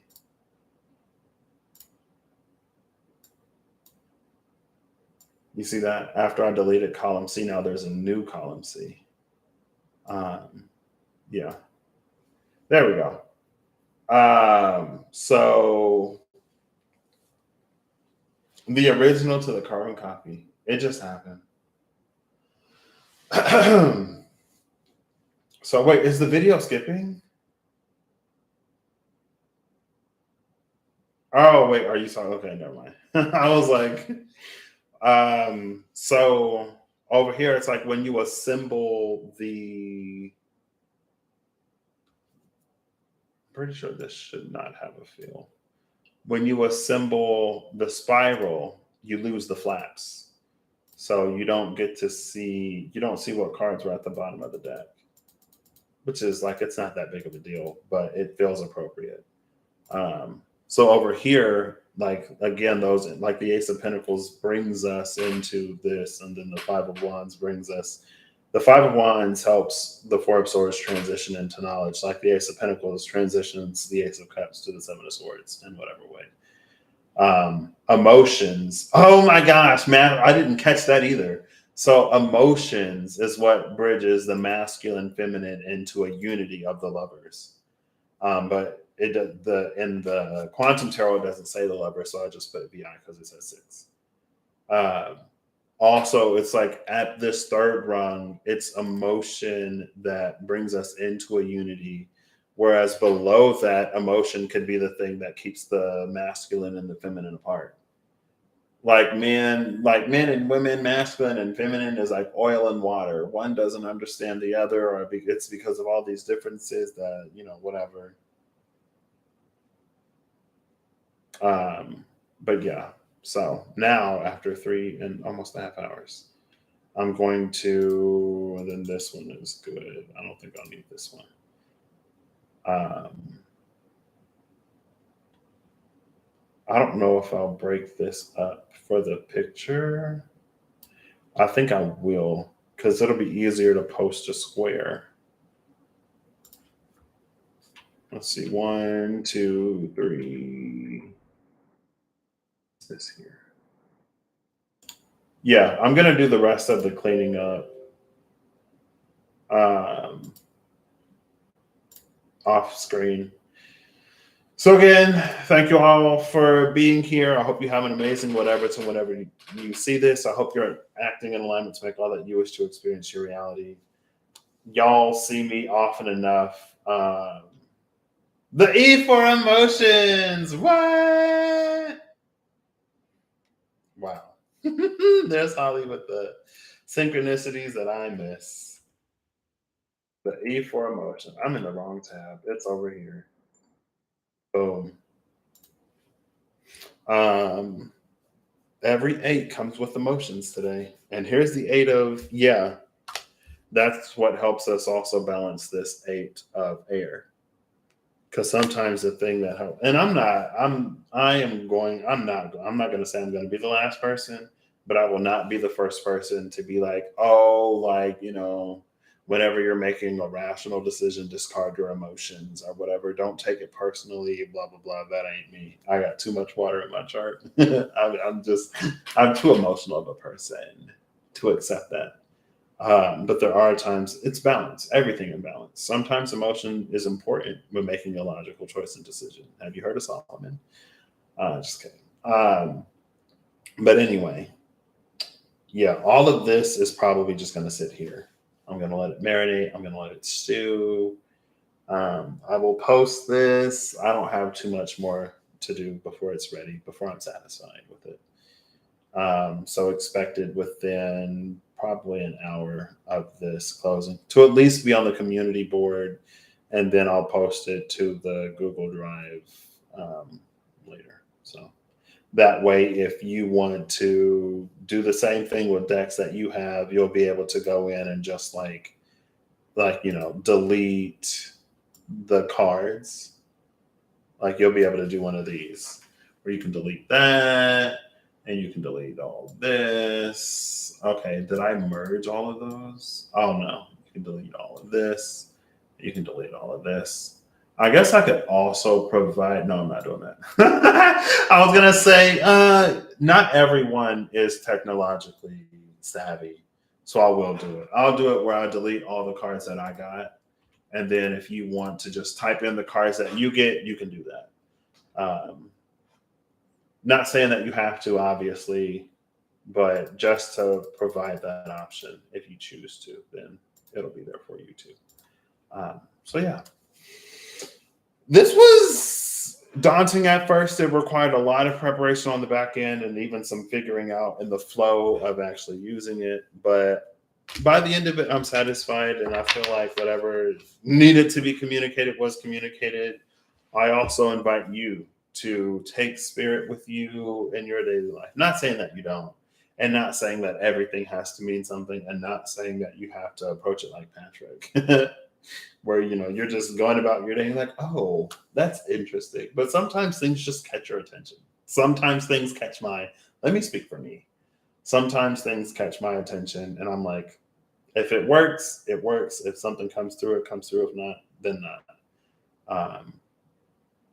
But yeah, so I do want to get one more card from the Diceology.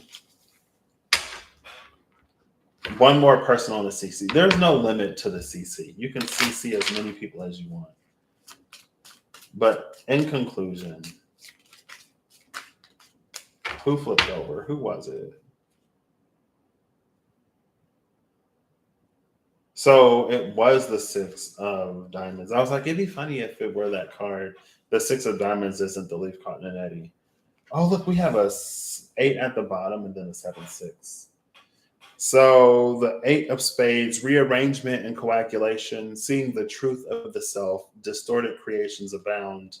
The 7 of spades, taking the plunge into an ice cold tank, dissolution of the self, integration and separation.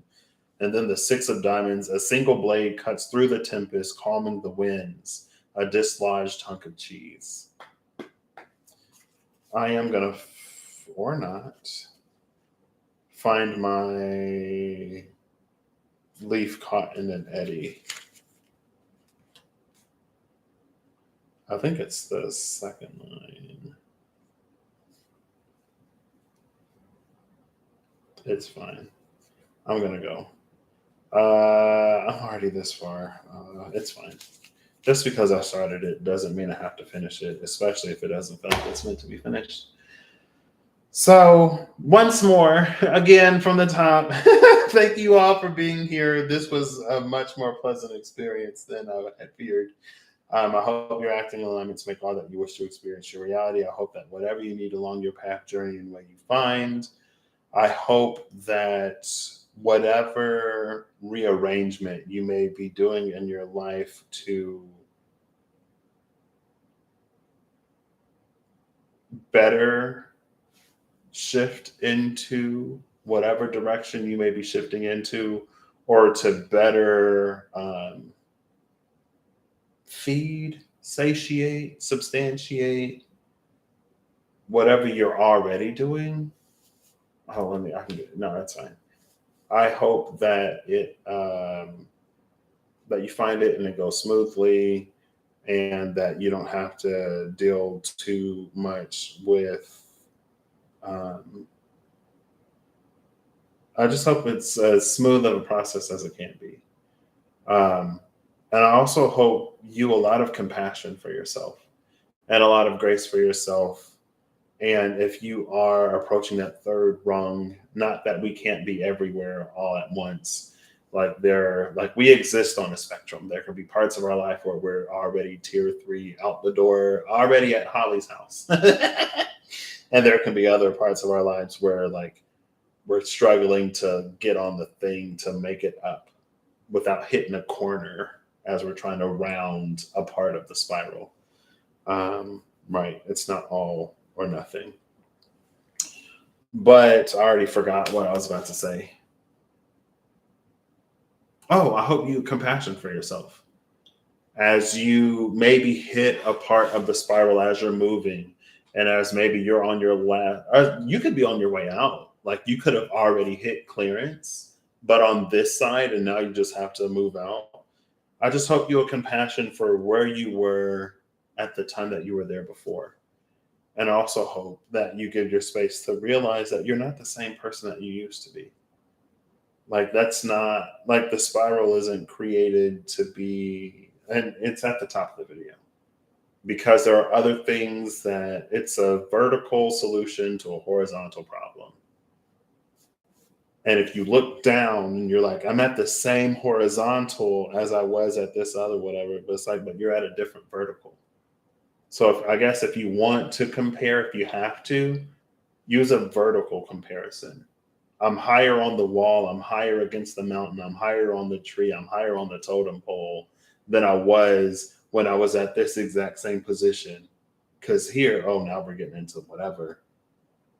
It's like when I was in this position here, I was also like down here. But now that I'm here, I'm up here. So just like use an accurate comparison. And maybe that'll help you be kind to yourself if you struggle, um, especially when it's difficult, especially when it's like, I want to be where I want to be, or like, I don't want to be here. You know, it's your life. I'm trying to be, I'm trying to be nice. I'm trying to be kind. I do legitimately and genuinely hope the best for you. But at the same time, um, everything in its time and in the way that we need it. But again, I do hope that you can be compassionate with yourself. And if there are, like, especially if you have changed, especially if things are different, I hope that you don't invalidate all of that just because when you look down, it looks like you're in the same place. But like, if you have to look down to notice that you're in the same place, you're already like higher than you were. You know what I mean? You're not standing on the floor anymore. And just a little bit more. If you look ahead, you may be on your way out the door through the veil to who knows what's on the other side. So I will catch you the next time I catch you. And until then, I hope you keep on keeping on in a way that is easy going.